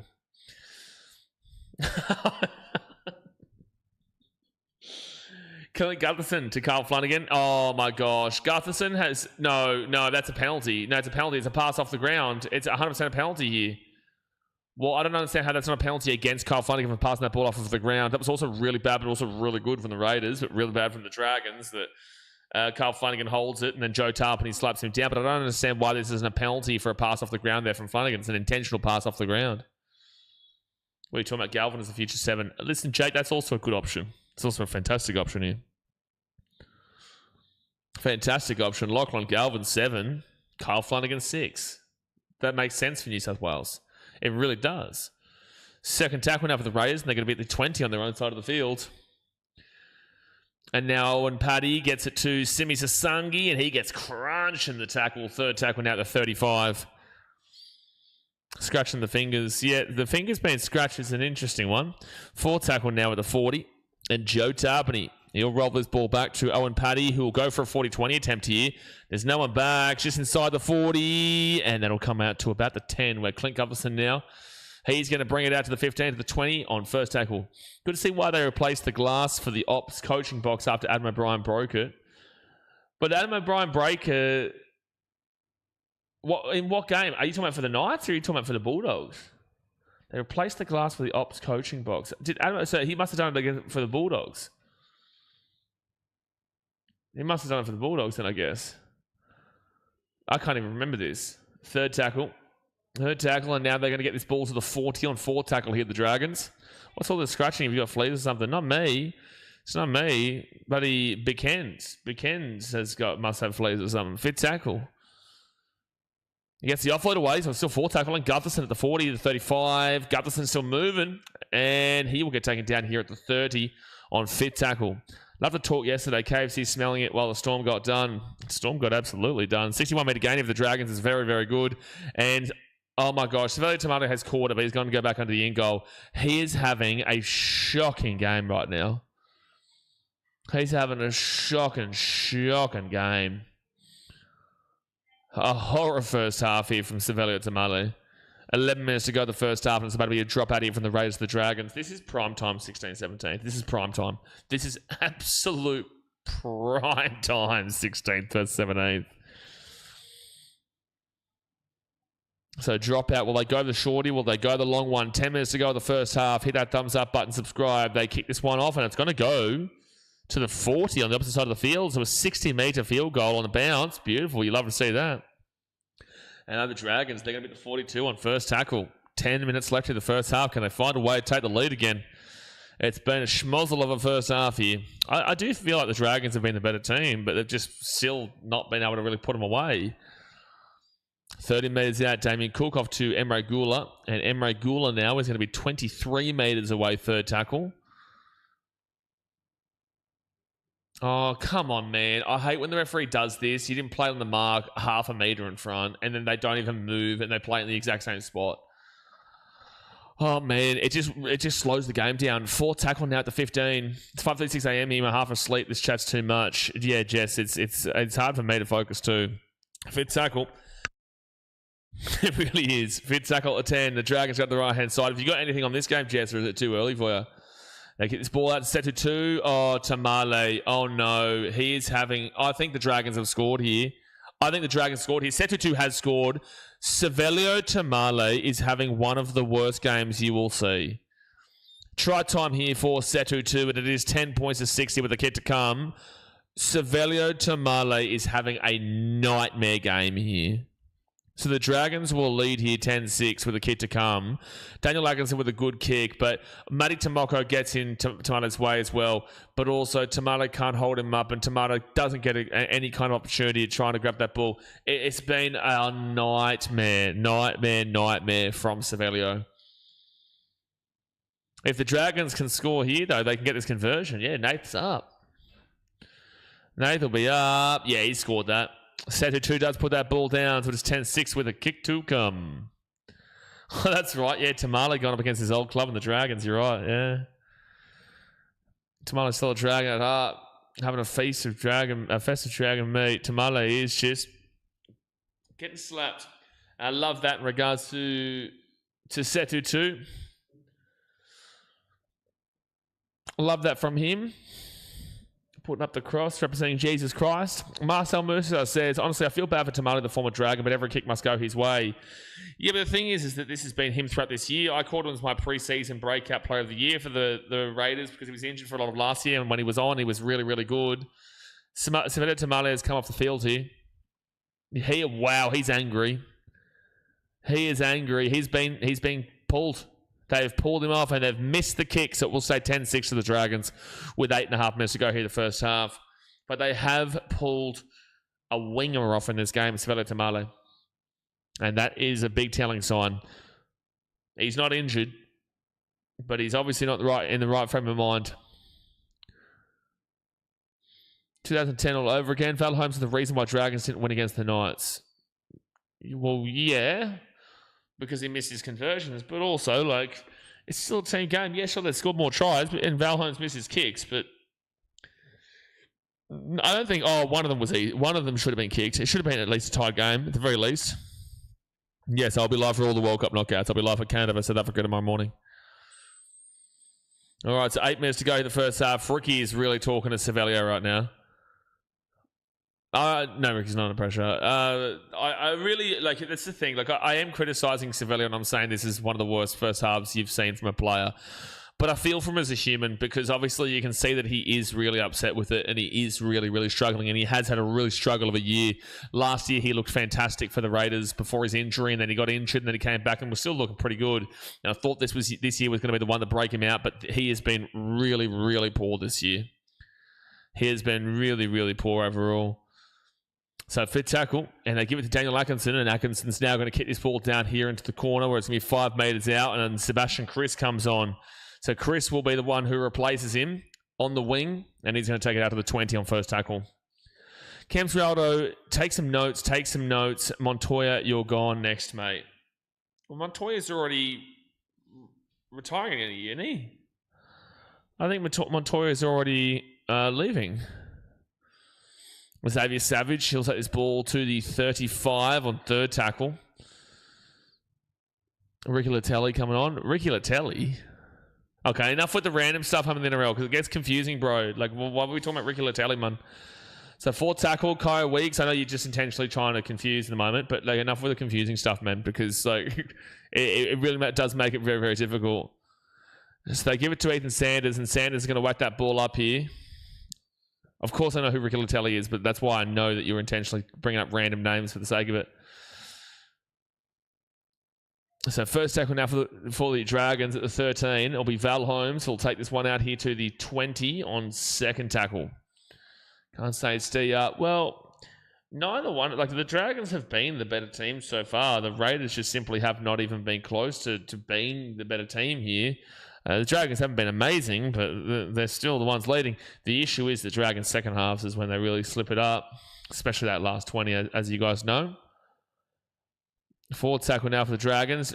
Well done, Daniel Atkinson, for not dropping that ball just now. Gutho out to Flanagan, then to Hamish Stewart. And Hamish Stewart will be taken down here at the 45. He gets the offload away. Beautiful offload as well. Gutho underneath to Damien Cook. Damien Cook here. Damien Cook then gets it back to Daniel Atkinson on fourth tackle. Why? Why Daniel Atkinson? It's going to be a 7-tackle set for the Raiders. He kicked it on fourth, and he kicked it way too deep from like 30 metres out. It says, yeah, mate, that's my job here, saying rando players. Trey says, if Dragons fans can always count on something, it's Val Holmes to keep the opponent in the game. Yeah, I didn't even think of that when he missed that kick just then. Yeah, no, he does miss a lot of kicks. I don't know what that kick was, though, from Daniel Atkinson. That was awful. I think it's time the Dragons are going to move on from Val Holmes kicking. I don't know who else can kick in your team. Surely there's going to be somebody. Can Daniel Atkinson kick conversions? I think, did Flanagan do it at one stage and then they took him off it? Simi Sasangi is going to bring this ball here to the 40 on fourth tackle. The 38 now on fourth tackle. Get little on now, Dragons. Yeah, that'd be nice. But then again, Damien Cook hasn't been too bad here. The bra man, 6 again here for the Raiders. And Ethan Strange to the 35. Here's the Raiders' chance to take the lead before half time. It's going to be Hudson Young with the ball. He gets the offload away to Matty Tomoko. Matty Tomoko moves this ball to the 25 to the 20. And it's going to be first tackle here. Now, this is a scary time for the Dragons. They do deserve to be leading at the moment, but the Raiders, if they can score here, they will take the lead. Second tackle now 10 metres away. Drinky will be there kicking next here, surely. You would assume so. Off to Morgan Smithies, Atamariota, and Atamariota will be 5 metres away from the line. Kyle Flanagan kick for the Dogs and Roosters, yeah. I'd get back to him for the time being. Short ball, Zach Hosking, 3 metres out from the line, 4 tackle. By the way, I'm 2 from 4 on try score predictions, I just realised. Simi Sasangi. Oh, good defence, Dragons. Good defence. Held him just short of the line. Quick pass. That's going to be a knock on it from the Dragons. Oh, no, they're going to say it was off the Raiders. So it's first tackle here for the Dragons. Good defence. I'll take it. Good defence. They'll take it. Second tackle now at the 10. Oh, well, Sloan's not a guarantee for their position right now. Like, at the end of the day, right this very second, Kyle Flanagan is guaranteed the position of the 7. while Sloan is not a guarantee in his position. So I would be leaning more towards going back towards Kyle Flanagan there. And it gives him a significant reason in regards to him being in the team for those who doubt him as well. Montoya said on his podcast he's retiring in a season. Correct, yeah. So 3 minutes to go here in the first half. Yes, Chris has been on for about 5-10 minutes now. And Chris will get this ball to the 20 on first tackle. And he's a Shark supporter. Ah, yes, that's right. And he is a Shark supporter. Yeah, I forgot about that. Trace, I feel like the ref has been a little more generous with calls towards the Dragons tonight.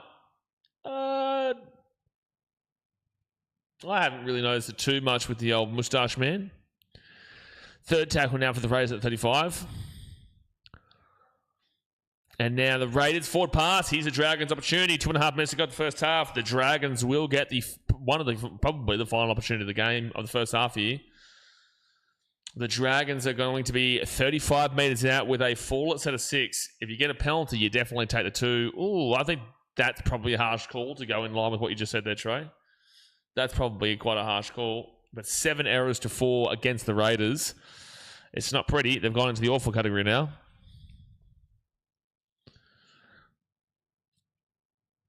Can't Dragons get one for half time? All right. So the Dragons, Josh Kerr, he's going to be 30 metres away here from the line.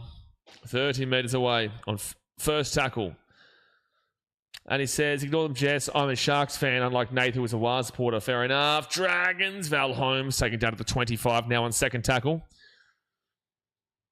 They give it out to the right-hand side. It's going to be Hamish Stewart, who is 15 metres out from the line, third tackle. Go for the field goal. You won't. Damien Cook to Emre Gula. Emre Gula is 5 metres out, fourth tackle. Fourth tackle, 5 metres away from the line. He's getting up slowly here. He's trying to claim a high tackle. But I don't think they're going to call it. He's going to take his real sweet time. He's taking a lot of time. Damien Cook to Kyle Flanagan. Flanagan off to Dylan Egan. And Egan's going to be 5 metres away, fifth tackle. 1 minute left here. Damien Cook. Daniel Atkinson puts his ball across. Good area. That's going to be a drop ball. And that'll be a knock on. And it'll be Raiders ball at the 10. Unfortunately, it's not good enough there from the Dragons. There's nothing really threatening at all. 50 seconds to go the first half, and it's probably going to save this way because they're not going to go 90 metres in 45 seconds here, the Raiders. Yeah, forced. It was not a bad kick, but at the end of the day, it wasn't good enough. And now Simi Sasangi brings it out of the 23 on second tackle. I'm not saying rigged, just a super close 50-50 seem to be falling a lot more to St George. Well, I definitely don't think they care in regards to the result of this game, I mean. I definitely wouldn't be saying anything to do with rigged in a game between the 16th versus 17th. The NRL could not care less about the result of this game. Ethan Strange, Shamati Tamoko, and Tamoko, he'll be at the 44. 10 seconds left here in the first half.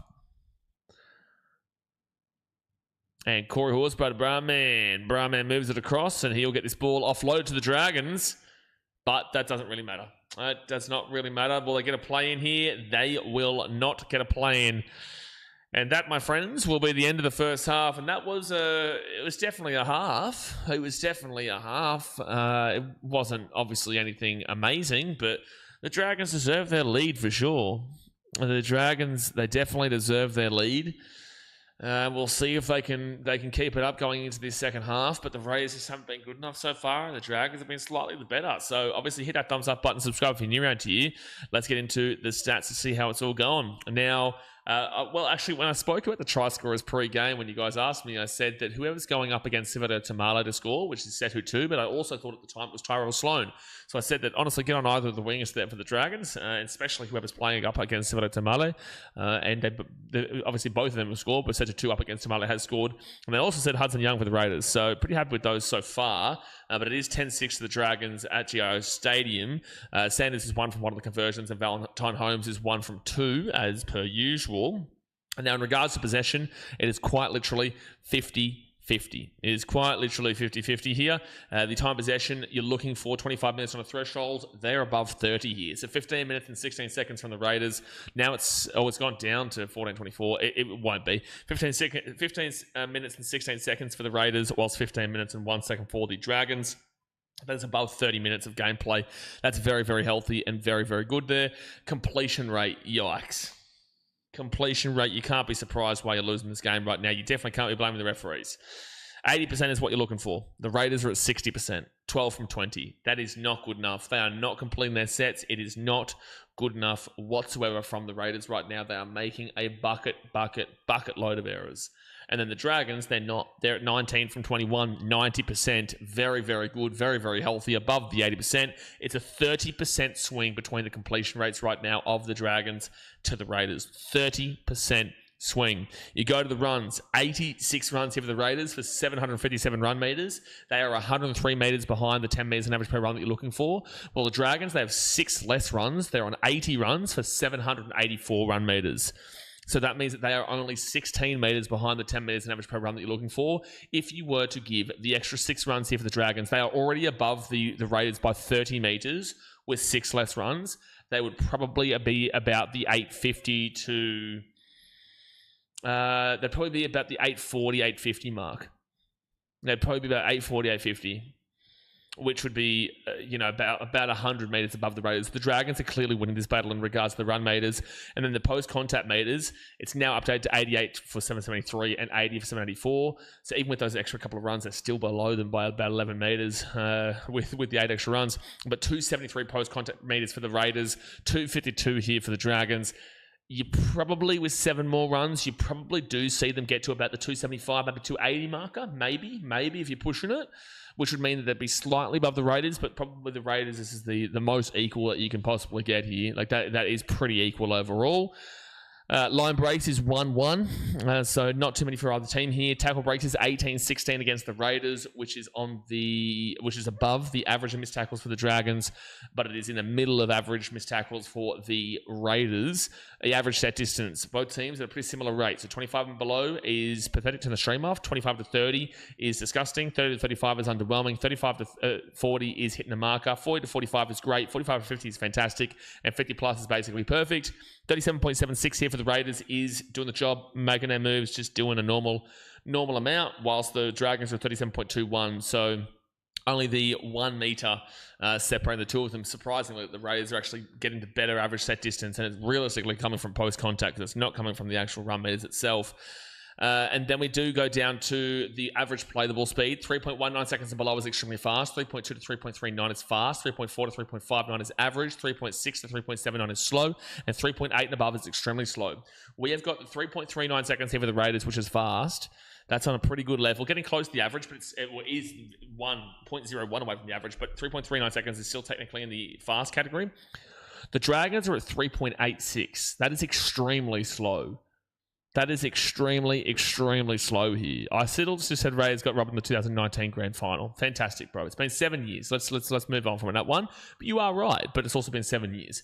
But 3.86 seconds on the play the ball speed for the Dragons is extremely slow there. 0.5 of a second between the two here. That is a significant gap, and the Raiders are getting way quicker play the ball speeds than what the Dragons are. Now you go to the offloads. 7 offloads here for the Raiders. It's quite healthy. 4 for the Dragons is quite low. The forced dropouts is 1-0 against the Dragons. Kick refusal is 33% here for St George and 0% there for the Raiders. We move down to the effective tackle percentage, the defense, and both of them are underneath in the underwhelming category. So 85% and below is awful. 85% to 88% is underwhelming. 88% to 90% is hitting the marker, and 90% and above is basically perfect. 87.79% here from the Raiders is underwhelming. 187 tackles made is above the typical range of 160 to 180. The missed tackles is 16, which is in the middle of the average of 15 to 17. And then obviously you've got the ineffective tackles, which is 10, which is above the average of 5 to 7 by 3. So they've got 26 bad tackles with a slightly above average tackles made. That's why they're slightly into the underwhelming category. And then you go to the effective tackle percentage of 86.67% here for the Dragons, which is also underwhelming. And it's also a whole percentage below the Raiders with 195 tackles made. So 15 tackles more than the average tackles made count of 160 to 180. 18 missed tackles, so 2 more than the Raiders, but slightly above the missed tackle count on average of 15 to 17. And the ineffective tackles of 12, which is 2 above the Raiders and above the average ineffective tackles by 5 to 7 with 5 more on the 12. So 26 bad tackles for the Raiders with a just slightly above average tackles made count, whilst the Dragons have 30 bad tackles with only 8 more tackles made than the Raiders, which is why they are 1% below them. And then we go to the errors, and these numbers are 16th versus 17th. These numbers are the epitome of the kind of game that we are watching right now. 3 and below is really good. 4 to 6 is average, and 7 above is awful. 9 errors from the Raiders is putrid. If we're going to criticise the Panthers yesterday for having 9 errors in the first 23 minutes, well, 9 errors is just absolutely horrific. I know it's been an extra 17 minutes than what the Panthers had, but 9 errors is just absolutely horrific, whilst the Dragons are at 8, which is just as horrific. They're both making a lot of errors here. But at the very least, the errors for the Dragons aren't coming throughout their sets. It's just coming at the very, very beginning off of like kicks and stuff like that. And ultimately, it's just the errors aren't coming through their sets, which is the main thing to take from that, which is why they're leading 10-6. Now, penalties conceded is 3-0 against the Raiders. They've been ill-disciplined. And then the 1-0 ruck infringement against the Raiders. Inside 10 metres is 2-0 against the Dragons. So 4 infringements against the Raiders in total. Dragons with 2. Ultimately, Raiders a little bit more ill-disciplined. So long story short, you go across these numbers. Dragons win some stats, Raiders win some stats. The completion rate has gone down to 57% for the Raiders. They were at 60%. They're now at 57%, which is 12 from 21. That is just awful. They had 57% completion rate throughout the entirety of that half. They had 57% completion rate throughout the entirety of that half. So it just has not been good enough here from Canberra, and they need to fix this going into the second half. Otherwise, they will lose this game, and then it'll keep the Dragons alive to potentially chase them down on the Raiders, or keep the Dragons alive to be potentially trying to avoid it with the Titans and whatnot. Both these teams in the Raiders and the Titans do get a bye next week, but at the end of the day, it really has been depressing stuff here from Canberra, who were minor premiers just last year. Paul Action says, I love how Raiders fans were saying they don't care if Fox leaves and now want to get rid of Sanders. Guys, just give me 2 seconds here. I'm just going to block the bottom of the door because I could just continuously see people walking past. It's really, really distracting. So hit that thumbs up button, subscribe. I'll be back in just a few moments' time.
Bro, it was so bad. It was so bad. Like, because there's like a light just outside, like the light for the hallway outside. And there's just like people, obviously from other rooms, just kind of walking past all the time. And I can just see it directly in my line of vision not directly in the line of vision, but out to the left, or out to the right, sorry. And it was just so distracting. So I had to go and block that. And we're good now. We are good now. Bretton says, just tell them to move on, Blaze. No, they're just living their life. they're not doing anything wrong. There's nothing wrong with it. I just needed to put something at the below part of the door because I could see everything, and it was just constant movement all the time. And I just want to focus on what we've got here. Who do you have to score? In this game, well, I've gotten all the try scorers so far. I said Hudson Young would score. I said Tyrell Sloan Setu would be the best chance for the Dragons. I did go with Setu in the end, though, over Tyrell Sloan, because obviously he was going up against Velio Tamale, who has not been good for the Raiders at all defensively so far this year. Or just in general, overall. So, I've been pretty good with that so far. The other try scorer that I went with for the Raiders, who did I go?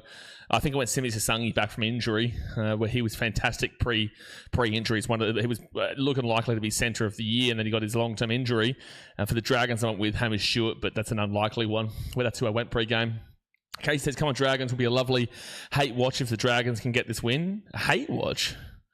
Why do you hate the Raiders? That's a random team to hate. What's the reason for hating the Raiders?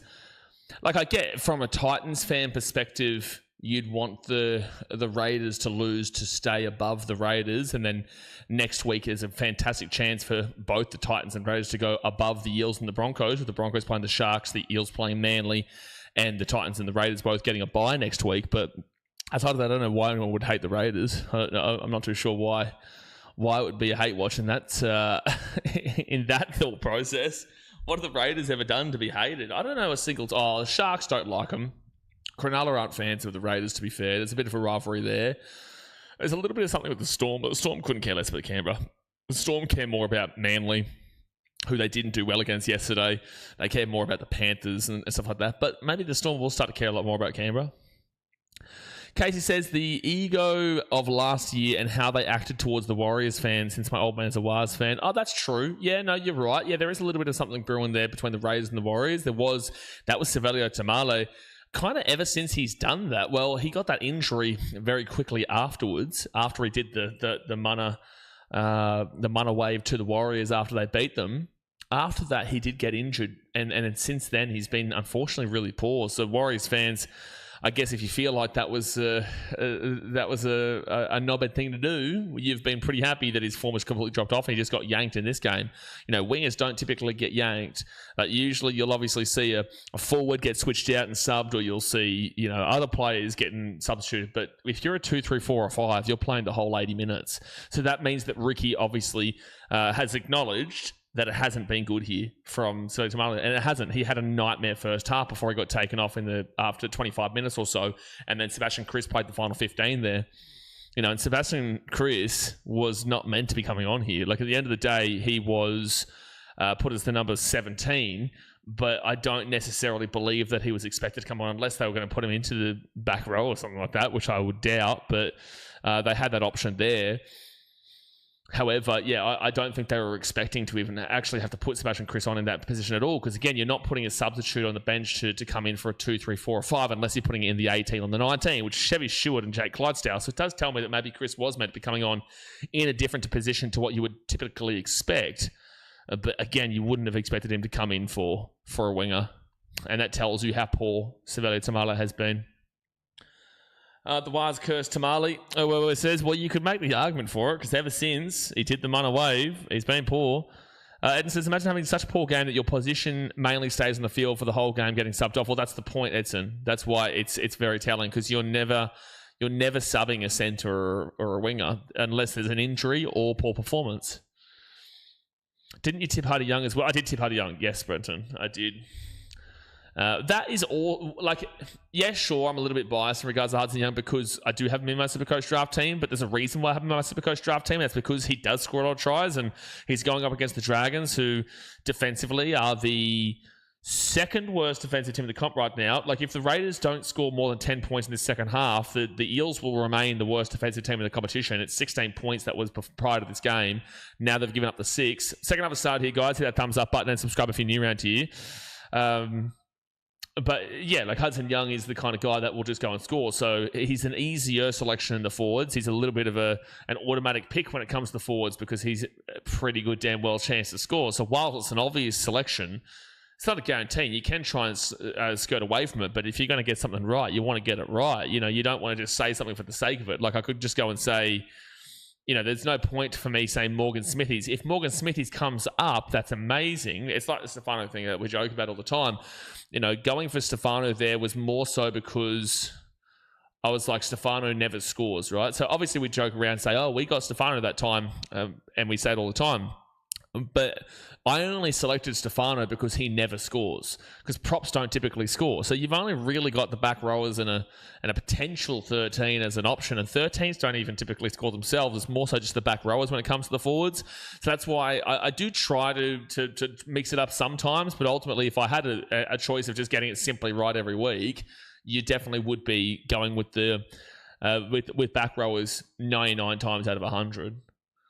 Yeah, Hudson almost a guarantee to score in Canberra. He is one of the guarantees. Xavier Savage coming through. I think this is a knock-on here from the Raiders.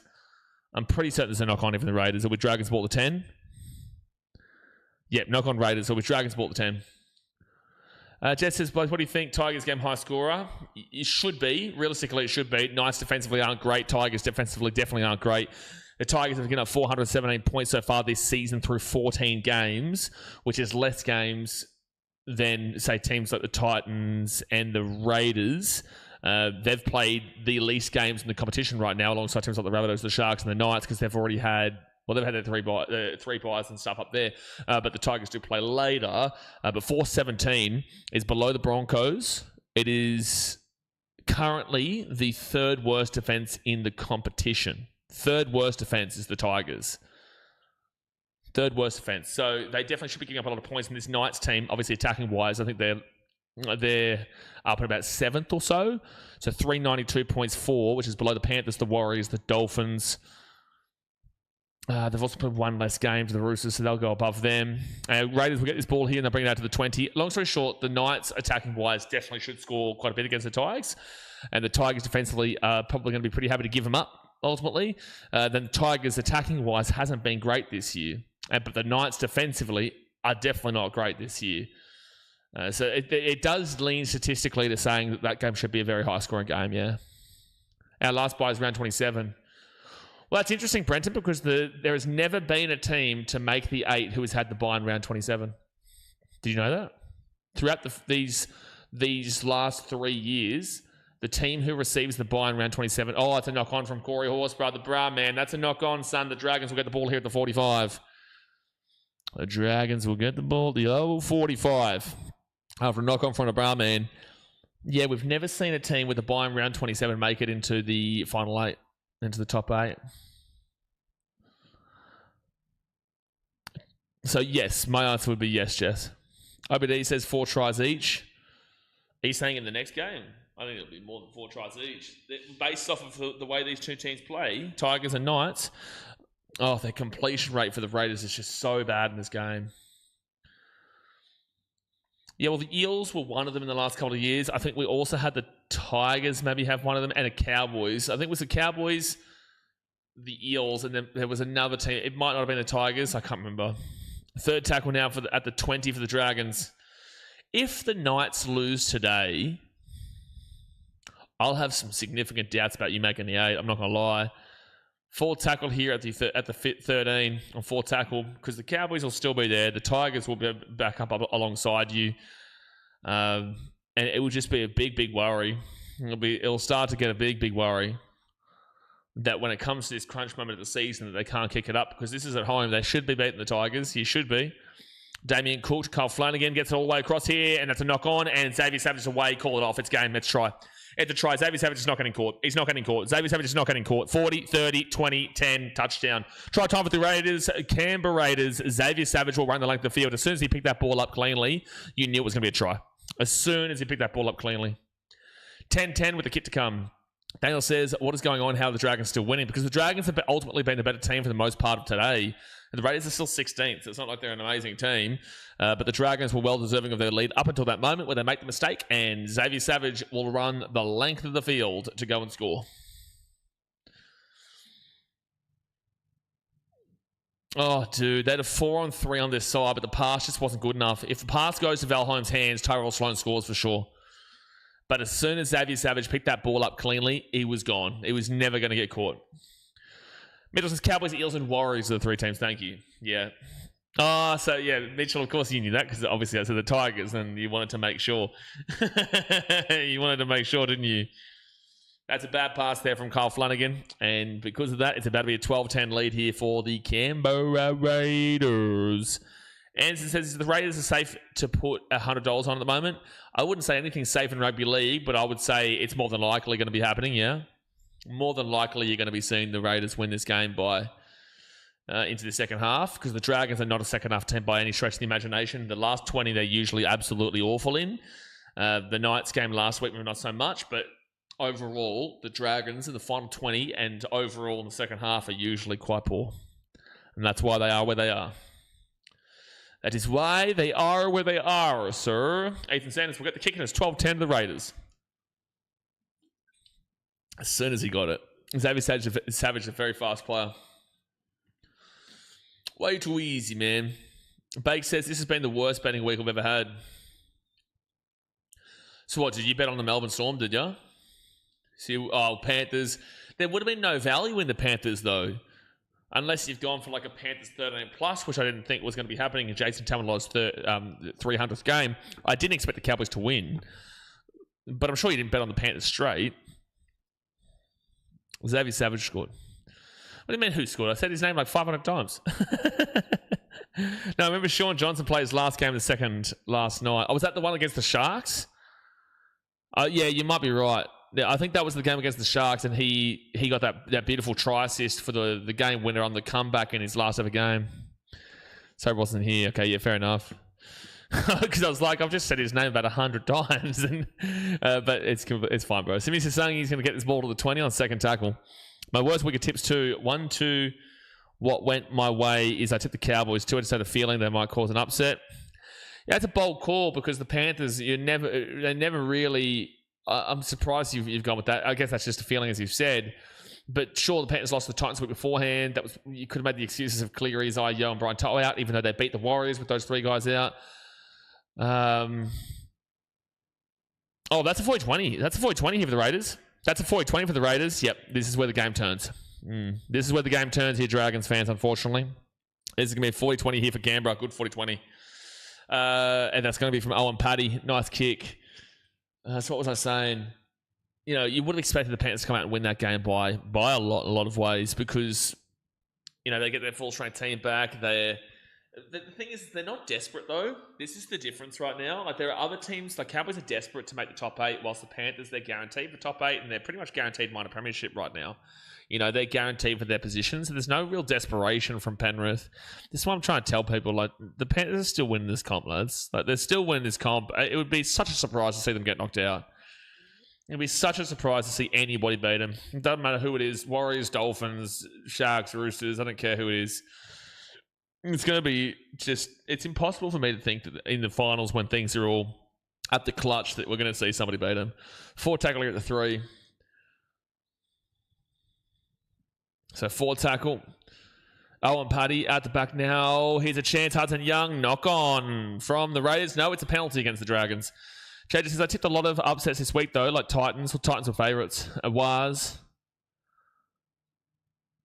the underdogs. And Cowboys. Cowboys were definitely the underdogs. I expected the Storm to win. I'm pretty certain the Storm might have been favourites too. I definitely know that the Titans were, which always should lean you to getting on the underdog against the Titans. They never win as favourites, ever. Owen Paddy to Ethan Sanders, Zach Hosking, and Zach Hosking's going to be 5 metres away from the line. Why is it 290? Wow, that's a big marker. I tipped the Dolphins, but like, that's a big marker. Owen Paddy gets over the line. He'll be held up. He'll be 10 metres out. 10 minutes gone in the second half, guys. 30 minutes to go of the game. Hit that thumbs up button and subscribe. Tasman says it was a surprise in a way seeing they get knocked out last year in a down year. Yeah, it was a surprise, especially when they were at 14-0 at half-time against the Broncos. It was definitely a surprise. But also well-deserved too from the Broncos in that preliminary final. Yeah, look, Dolphins being favourites actually probably does make sense. But $2.90 is hefty. Fit tackle now for the Raiders. 5 metres out. And Owen Paddy is going to kick this ball, little dinker through. That's going to be a dropout. Nice little kick there from Owen Paddy. He's having a great game at the moment. He's having a fantastic game. JJ says Storm wasn't the underdogs. I'm just meaning I expected them to win, so I got that tip wrong. I thought the Storm were going to win that game too. I did, but now the game's finished, and this is very much hindsight.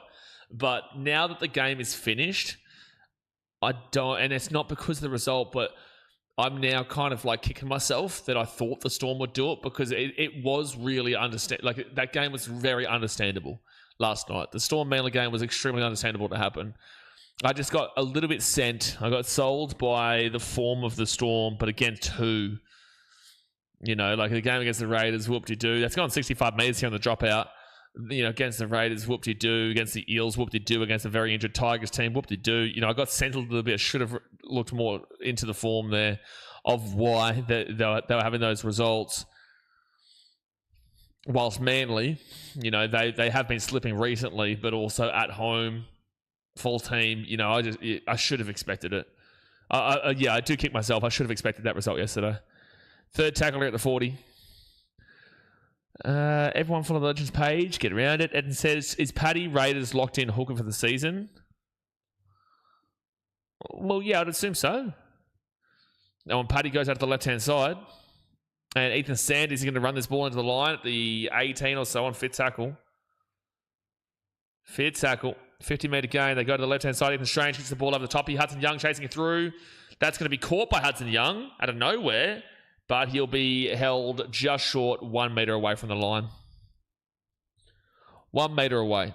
So Dragons will be able to get this ball, but they're going to have to go 99 metres to do anything with it. I can't believe Hudson Young's found a way to actually catch that ball out of nowhere. Like, quite literally out of nowhere. He's on 58 points on Supercoach right now, please. I'd like him to be able to get enough, just so I don't have to worry about Talon May in the last game.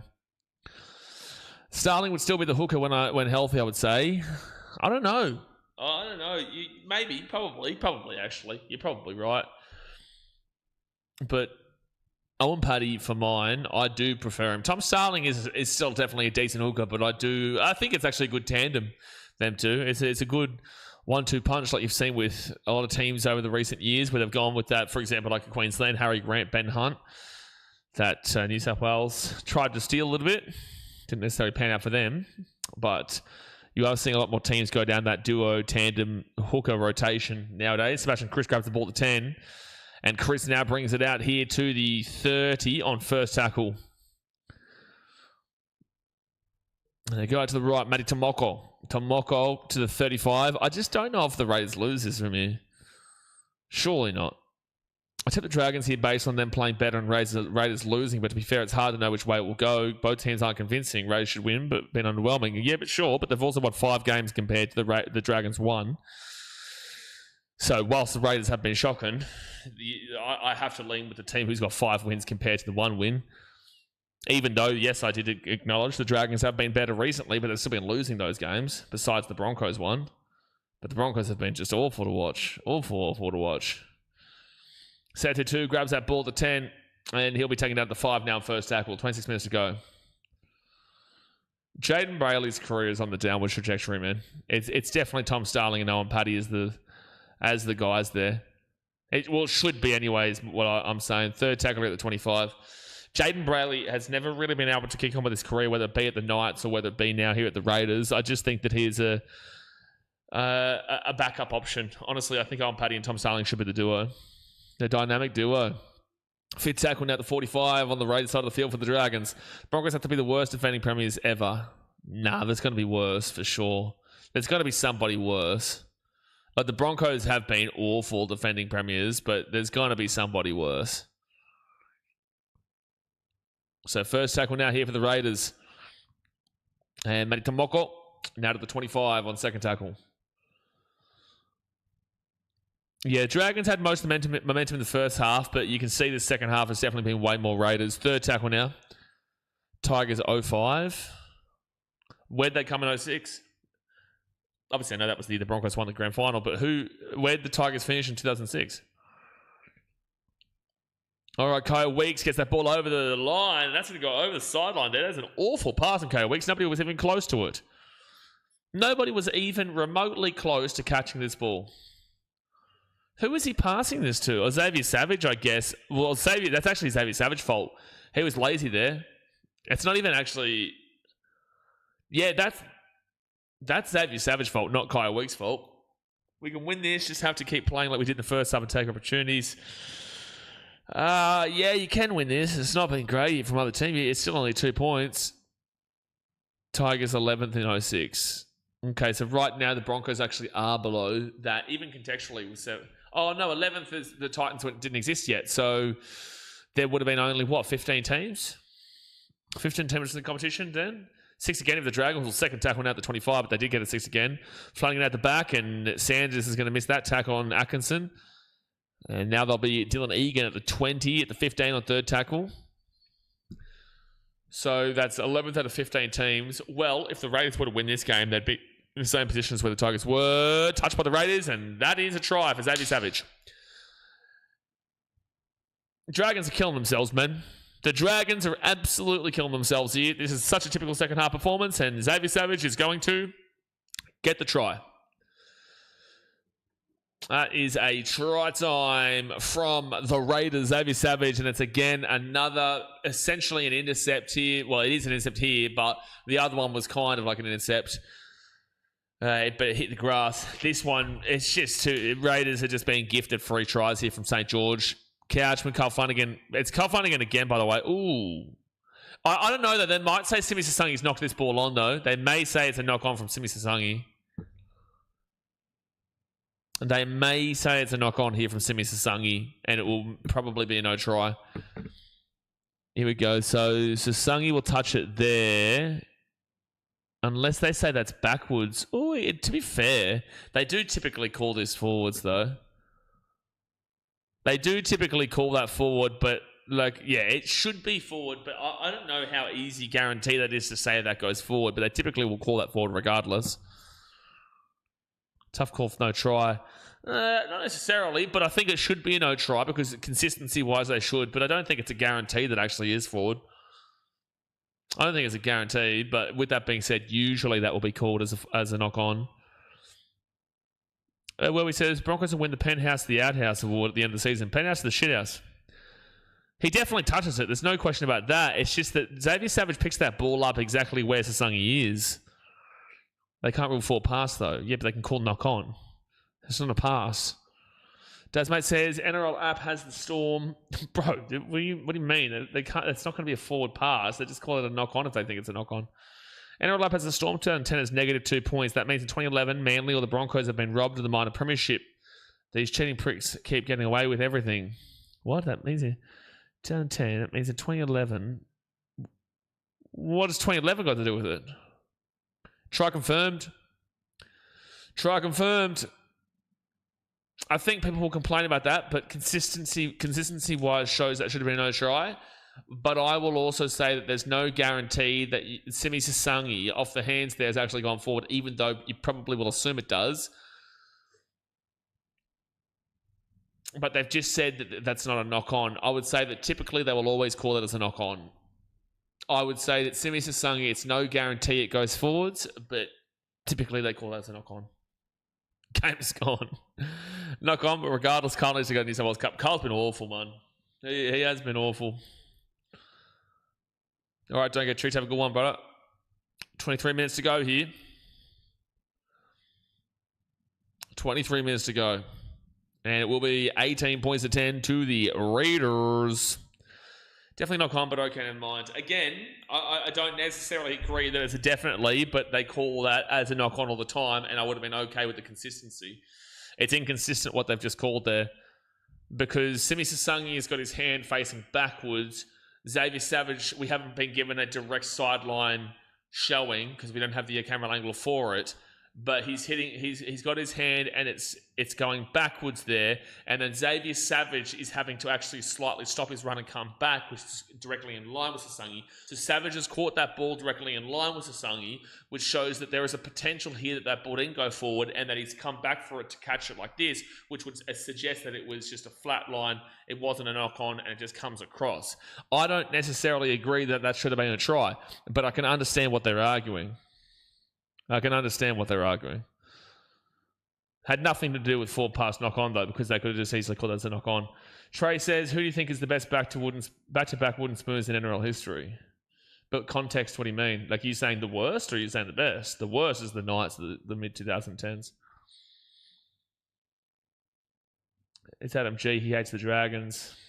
Yeah, but again, I can make the argument for it. Like, ultimately, I would say consistency-wise, that should have been a knock-on, but like it's not as clear-cut as people are suggesting here. It's not as clear-cut as everyone's suggesting here. Tiger says, Dragons fans, I applaud you all. Wow, what a shitty year. Yeah, well, you got to definitely give credit to the Dragons fans who still stick by their team. After 17 rounds, the Broncos team is the worst performing defending premier of all time via the Mole. Yeah, but the day I listen to the Mole is the day I become a Broncos fan. Like, the Mole is about as legitimate as the Dragons' premiership chances this year. With that being said, I do think that right now the Broncos are currently on track to be the worst defending premiers of all time. But that's got nothing to do with the Mole's opinion. 4th tackle now at the 45. The Mole's the same bloke who tried to get reward points for saying, I knew about the diagnosis of Jaira before everybody else, but I didn't say anything to respect the wishes of the player. Fuck, man. Like, why are you trying to get reward points just because you knew about things beforehand? Like, we don't care. Like, at the end of the day, you're talking about a guy's diagnosis health-wise on a serious condition, and you're trying to tell people, I'm in the know, you're not in the know, but I'm in the know, and I just didn't let you guys in the know because I wanted to respect. No, you're a knob. It's just, it tries to make it about himself when it was about Jai and about his situation. He backtracked after everyone called him out on it, but it's just such a knob thing to do, and it just shows the ego there, man. 4th tackle now at the 40. 20 minutes to go here of the game, folks. Hit that thumbs up button. Subscribe if you are new around here. 20 minutes to go here of this game. And then we've got Tigers versus Knights to finish off the round. I reckon Kyle will be dropped after this game. For who? What's Lycan King to get done to prove anything better? Rough call against the Dragons, but I agree it's a 50-50 call. Tough one. Well, again, the call on field was also a try, so they would have had to guarantee overturn that. Again, consistency-wise, they probably would have. And I know everyone's going to complain about it. Everyone's going to complain about it. They go out to the right-hand side, and they'll be taken down here at the 35 on 3rd tackle, 19 minutes to go. I just started betting on NRL and need help my bets. Love your channel, though. Well, just listen to what we're saying, though.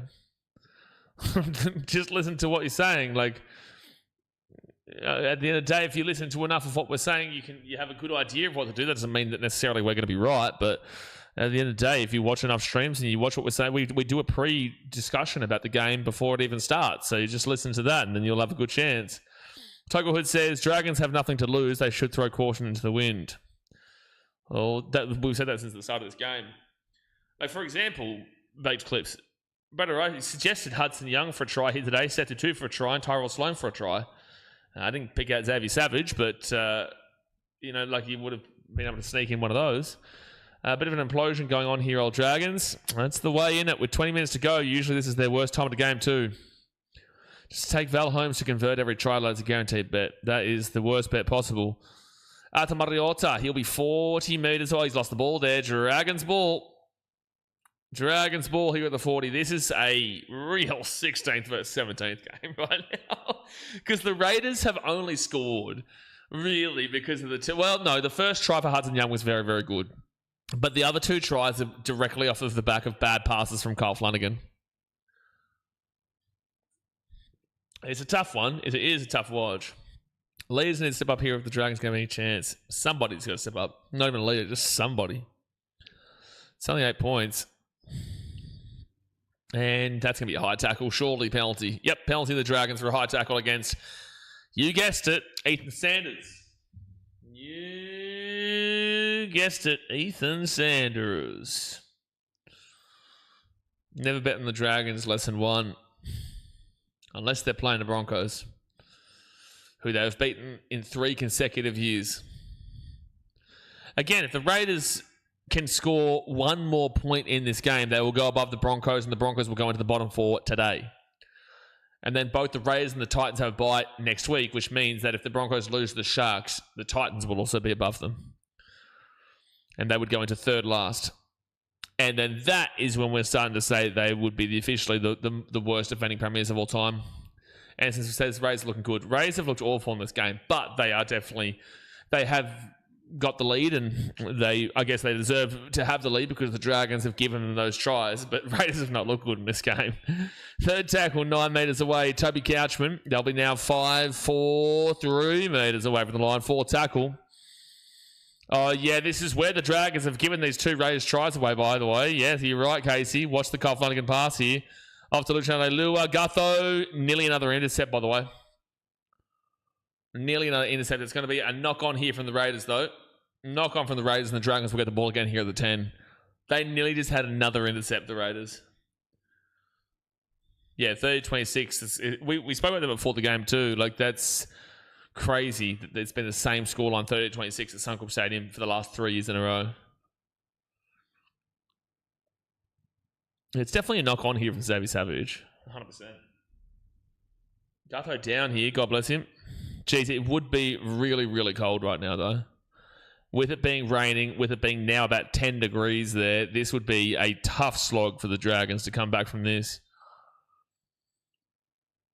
All right, so the Dragons, Toby Couchman, he'll be 10 metres away from the line. First tackle, score a try here, and maybe it might be a ripper final finish here.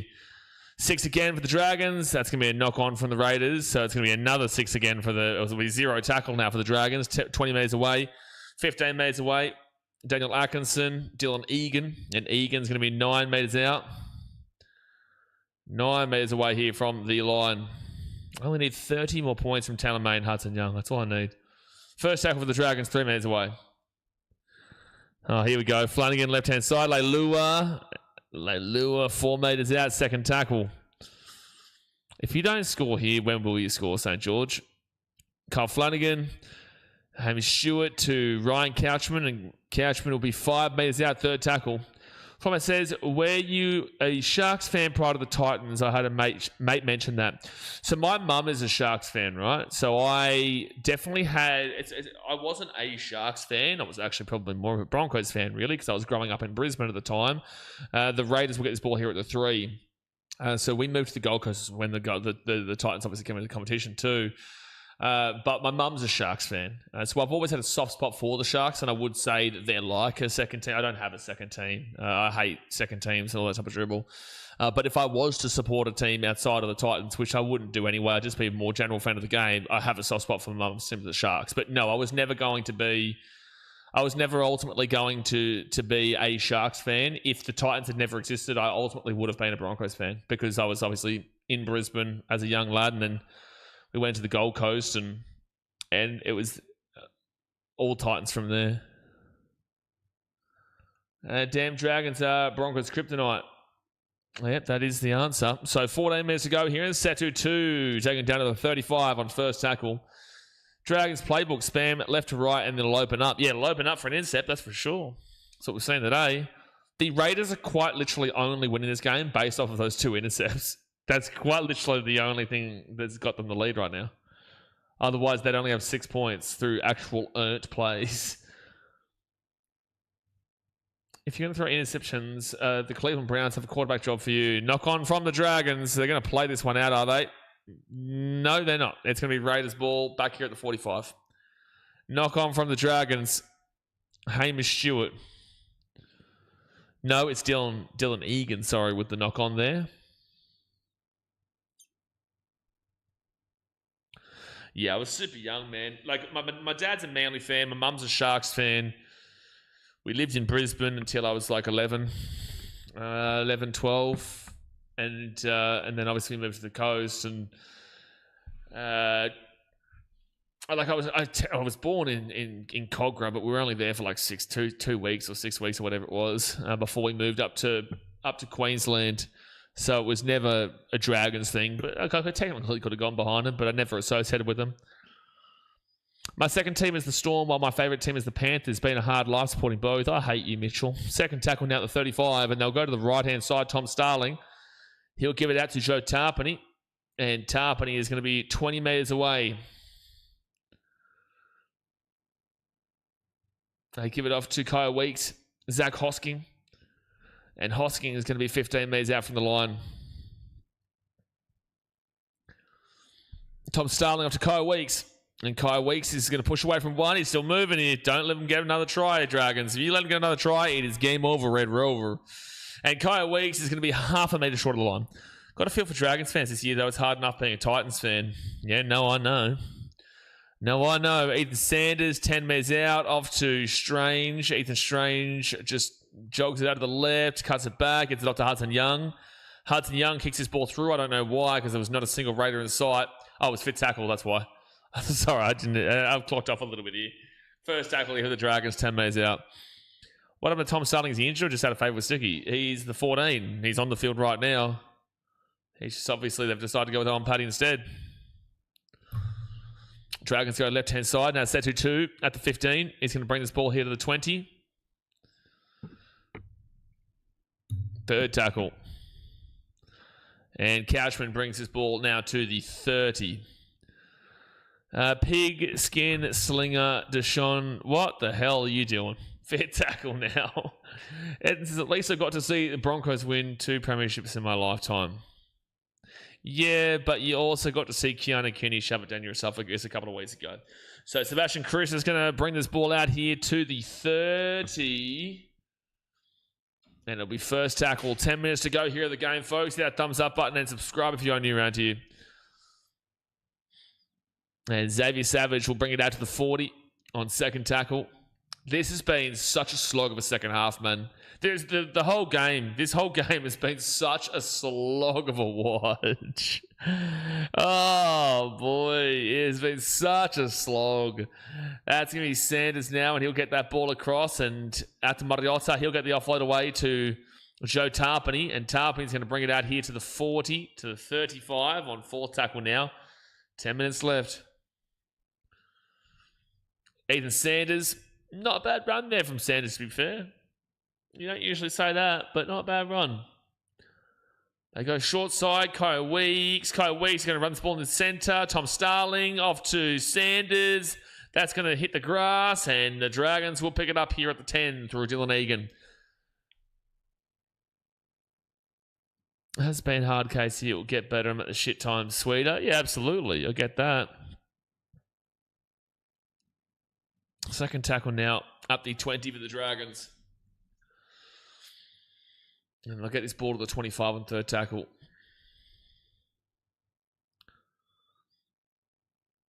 Now Toby Couchman to the 35. What an exciting game, folks. What a really, really exciting game right now. This is just unbelievable stuff. It's really, really exciting. Dragons are away. Maybe it is exciting. Val Holmes. They're going to score. Out of nowhere, Tyrell Sloan's going to score, and it's going to be a 2-point game here. Tyrell Sloan goes over. Oh, boy. Oh, boy. Try time there out of absolutely nowhere. Val Holmes goes straight through a hole and gets up to Tyrell Sloan just as we were complaining about how sloppy and slow this game was. We see the Dragons go straight on through, and it's about to be a 2-point game. Come on, the old Drags. Yeah, Gutho to Val Holmes. Val Holmes steps inside and then just gets... Oh, no, Ethan Sanders defensively, bro. I'm not going to do it. I'm not going to do it here. Yeah, incoming Val Holmes convert miss. Nah, he'll surely get this. This is... I know that he has missed this from here quite a lot, but surely he gets it from here, man. Port Canberra, Floormat says. Why Port Canberra? It's ultimately... Look, again, the Dragons have been their own worst enemies today. The Raiders have only scored 6 points through earned tries. The other 2 were off a bad Kyle Flanagan passes, and one of them was a controversial try at that with a potential knock-on for the Raiders. But the Raiders haven't even really earned their 2 tries outside of the Hudson Young one, which was great. And they will get the kick. Do you think it is possible for the Broncos to come last? No. No, I don't think the Dragons win enough games. At the end of the day, the Dragons have won 1 game. The Broncos have still won 5 games. The Dragons aren't winning 4 more games. They're not winning 4 more games. All right, so 18 points to 16 with 7 minutes and 40 seconds to go here of this matchup. 2 points between 16th and 17th right now. Can the Dragons find a way? Can they find a cheeky little way right now? I meant to say poor Canberra. Both their sport teams play well one year and shit the next. The Brumbies not do too well this year, do they? I don't really watch a great deal of Super Rugby. Fiji endured a great team of all time, though. Dragons now will bring this ball to the 15 on first tackle. Dragons are lucky to win 4 games total, that says. Well, currently they've got 1, but 7.5 minutes to go here. They could make it 2. Lucian Leilua is going to bring this ball to the 25 to the 30 on second tackle.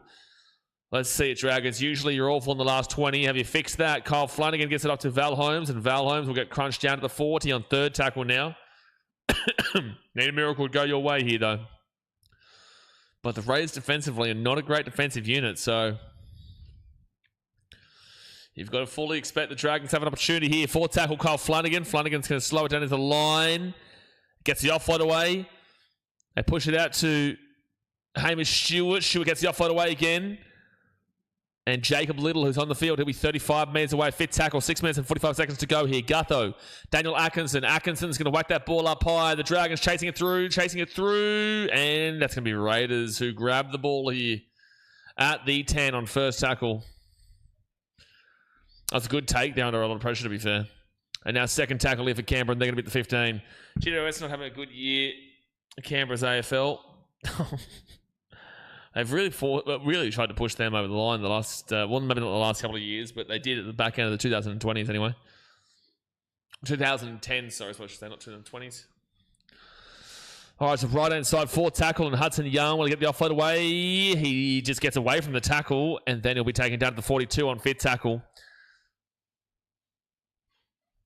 And Ethan Sanders will whack that one up high. Dragons, you've still got a chance here. 6 minutes left. And there... Oh, no. Sloan dropped the ball cold.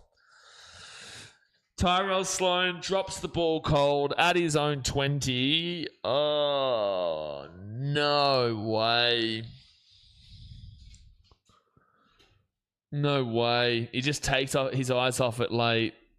He just takes his eyes off it late there, and the Raiders will get the ball 20 metres away. Don't forget, we've got Knights versus the Tigers right after this game finishes up to finish off the round. Tyrell Sloan, your superstar. Well, at the end of the day, he's the one who scored the try just then to bring him back into it, so you can't hate him too much. But yeah, that's a bad knock on.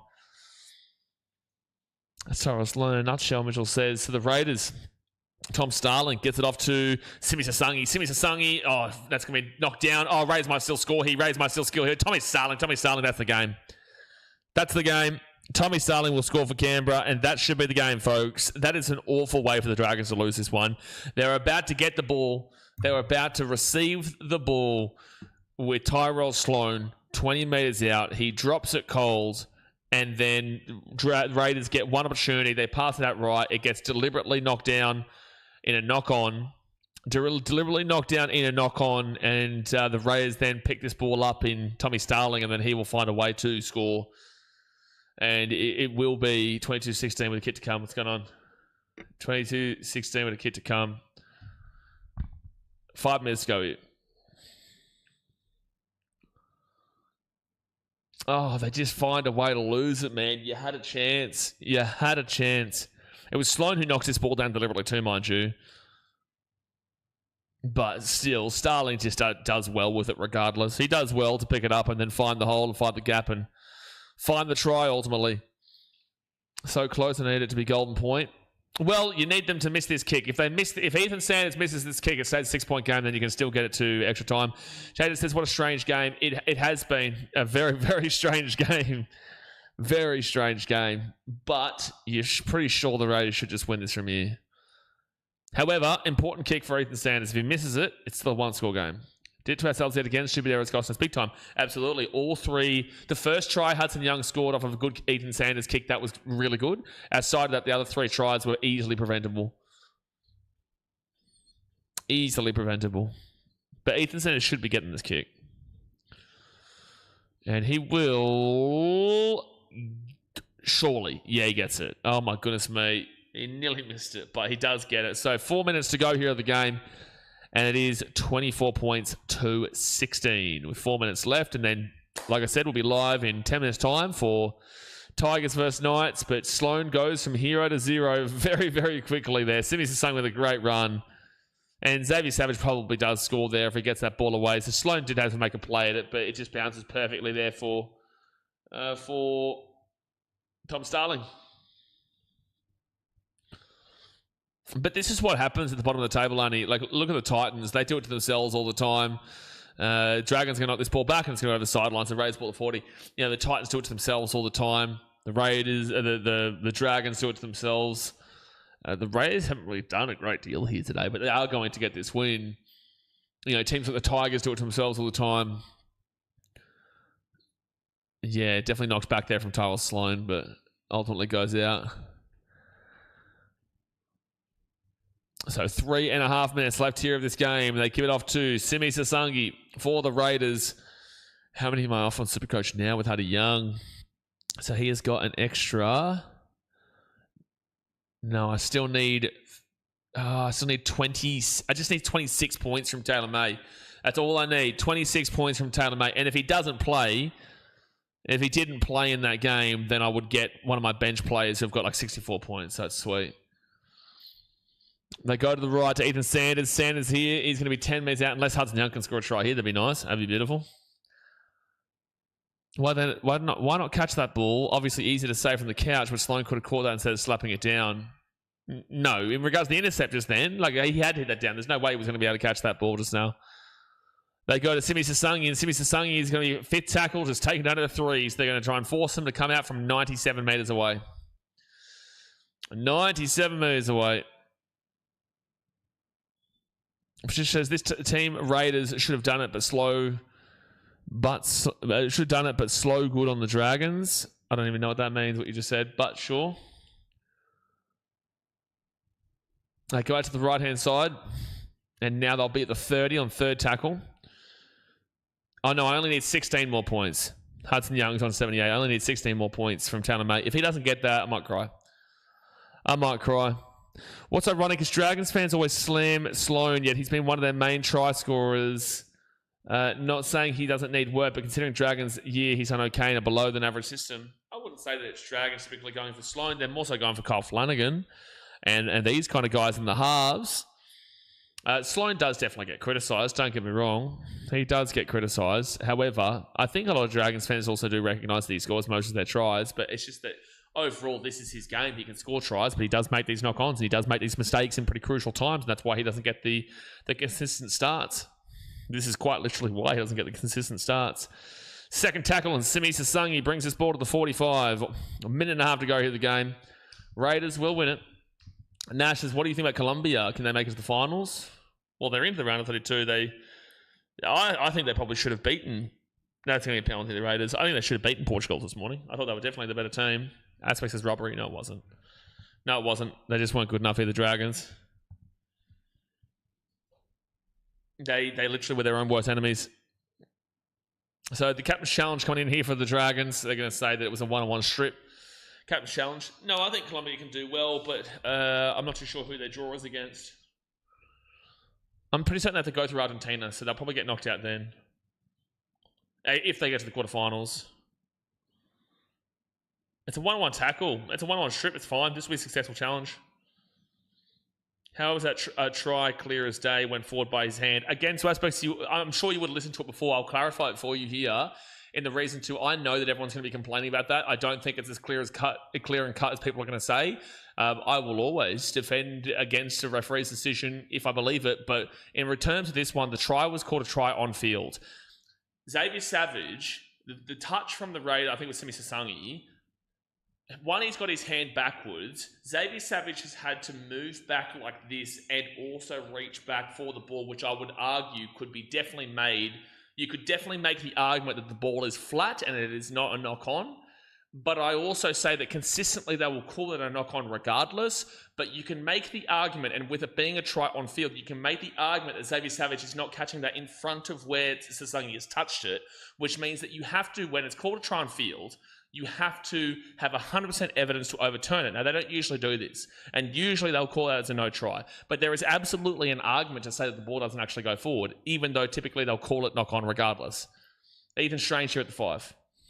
Nathan Sloan's an awful defender and shit under pressure outweighs the good. 19 seconds to go here. Raiders with the ball. No, they lose the ball. Dragons ball to 5. Looking forward to the next footy game. Both Newcastle and Tigers playing with very strong teams. Should be good. I get your point, just angry. I get that aspect. That's why I'm not having a crack at you. Like, at the end of the day, it's consistency-wise. They call that a knock-on all the time. Consistently, it is a knock-on. Raiders will get the ball here to 25. Simi Sasangi, he's going to run this ball into the line. And that, my friends, will be the game, 24-16. Dragons fans feeling aggrieved by that is not a problem. It's a 50-50 call that is hard to be overturned, and I don't think it's as clear-cut, but typically will get caught as a knock-on, so I can understand the frustration. At the end of the day, though, the flat-out statement needs to be made. Kyle Flanagan has passed 2 balls to the Raiders for 2 tries. The fourth try here was off the back of a Tyrell Sloan cold drop when they were down by 2 points, 20 metres out from his own line. He then proceeds to knock the ball down. Tommy Starling picks it up and finds the try to score and ultimately guarantee the game with a win, 24-16. The first try from the Raiders, Ethan Sanders and Hudson Young, was very, very good. But outside of that, the other 3 tries were off of your errors. They were off of the St George Illawarra Dragons, and they lost this game themselves because the Raiders did nothing special. The Raiders were not special here today. They will win this game, and they deserve to win this game off the back of the Dragons not deserving to win it. And it's the same thing that goes with the Titans all the time. The opposite team, for example, the Bulldogs, that was not a good performance from the Bulldogs on the weekend. It wasn't a good performance from the Bulldogs. But the Titans did not deserve to win that because of their own poor errors and their own poor positioning and their own poor play. You know, the Bulldogs were able to use that to their ability. The Raiders have been able to use today to their ability. But it hasn't been great performances from either of those 2 teams. But the team that won it deserved to win it because the other team definitely didn't. And unfortunately, the Dragons definitely didn't because you have Kyle Flanagan passing the ball twice there and then also the Tyrell Sloan drop. And the same thing goes with the Titans in a lot of areas. But I can understand why you'd be upset. I can understand why you'd be frustrated. But from a neutral perspective here, this is what I'm saying. Because again, Dragons winning this would have benefited the Titans. Because it means that the Raiders would have been still below us. But at the end of the day, I'm going to try and be as honest as I possibly can here with you. But anyway, that's going to be at the end of that game. We'll see you in 9 minutes' time for the final stream of the weekend, which is going to be the West Tigers taking on the Newcastle Knights in a very, very big mid-table game. Because the Tigers, they're in 11th, so they're just here. Whilst the Knights, obviously, they're just on the edge of that top 8, and a win would be huge to guarantee them. A loss will be putting them amongst the Cowboys and the Tigers and the Bulldogs just outside that 8. But obviously, guys, hit that thumbs up button, subscribe if you're new around here, and I will see you in 10 minutes' time. Thanks for watching. Catch you later. See ya.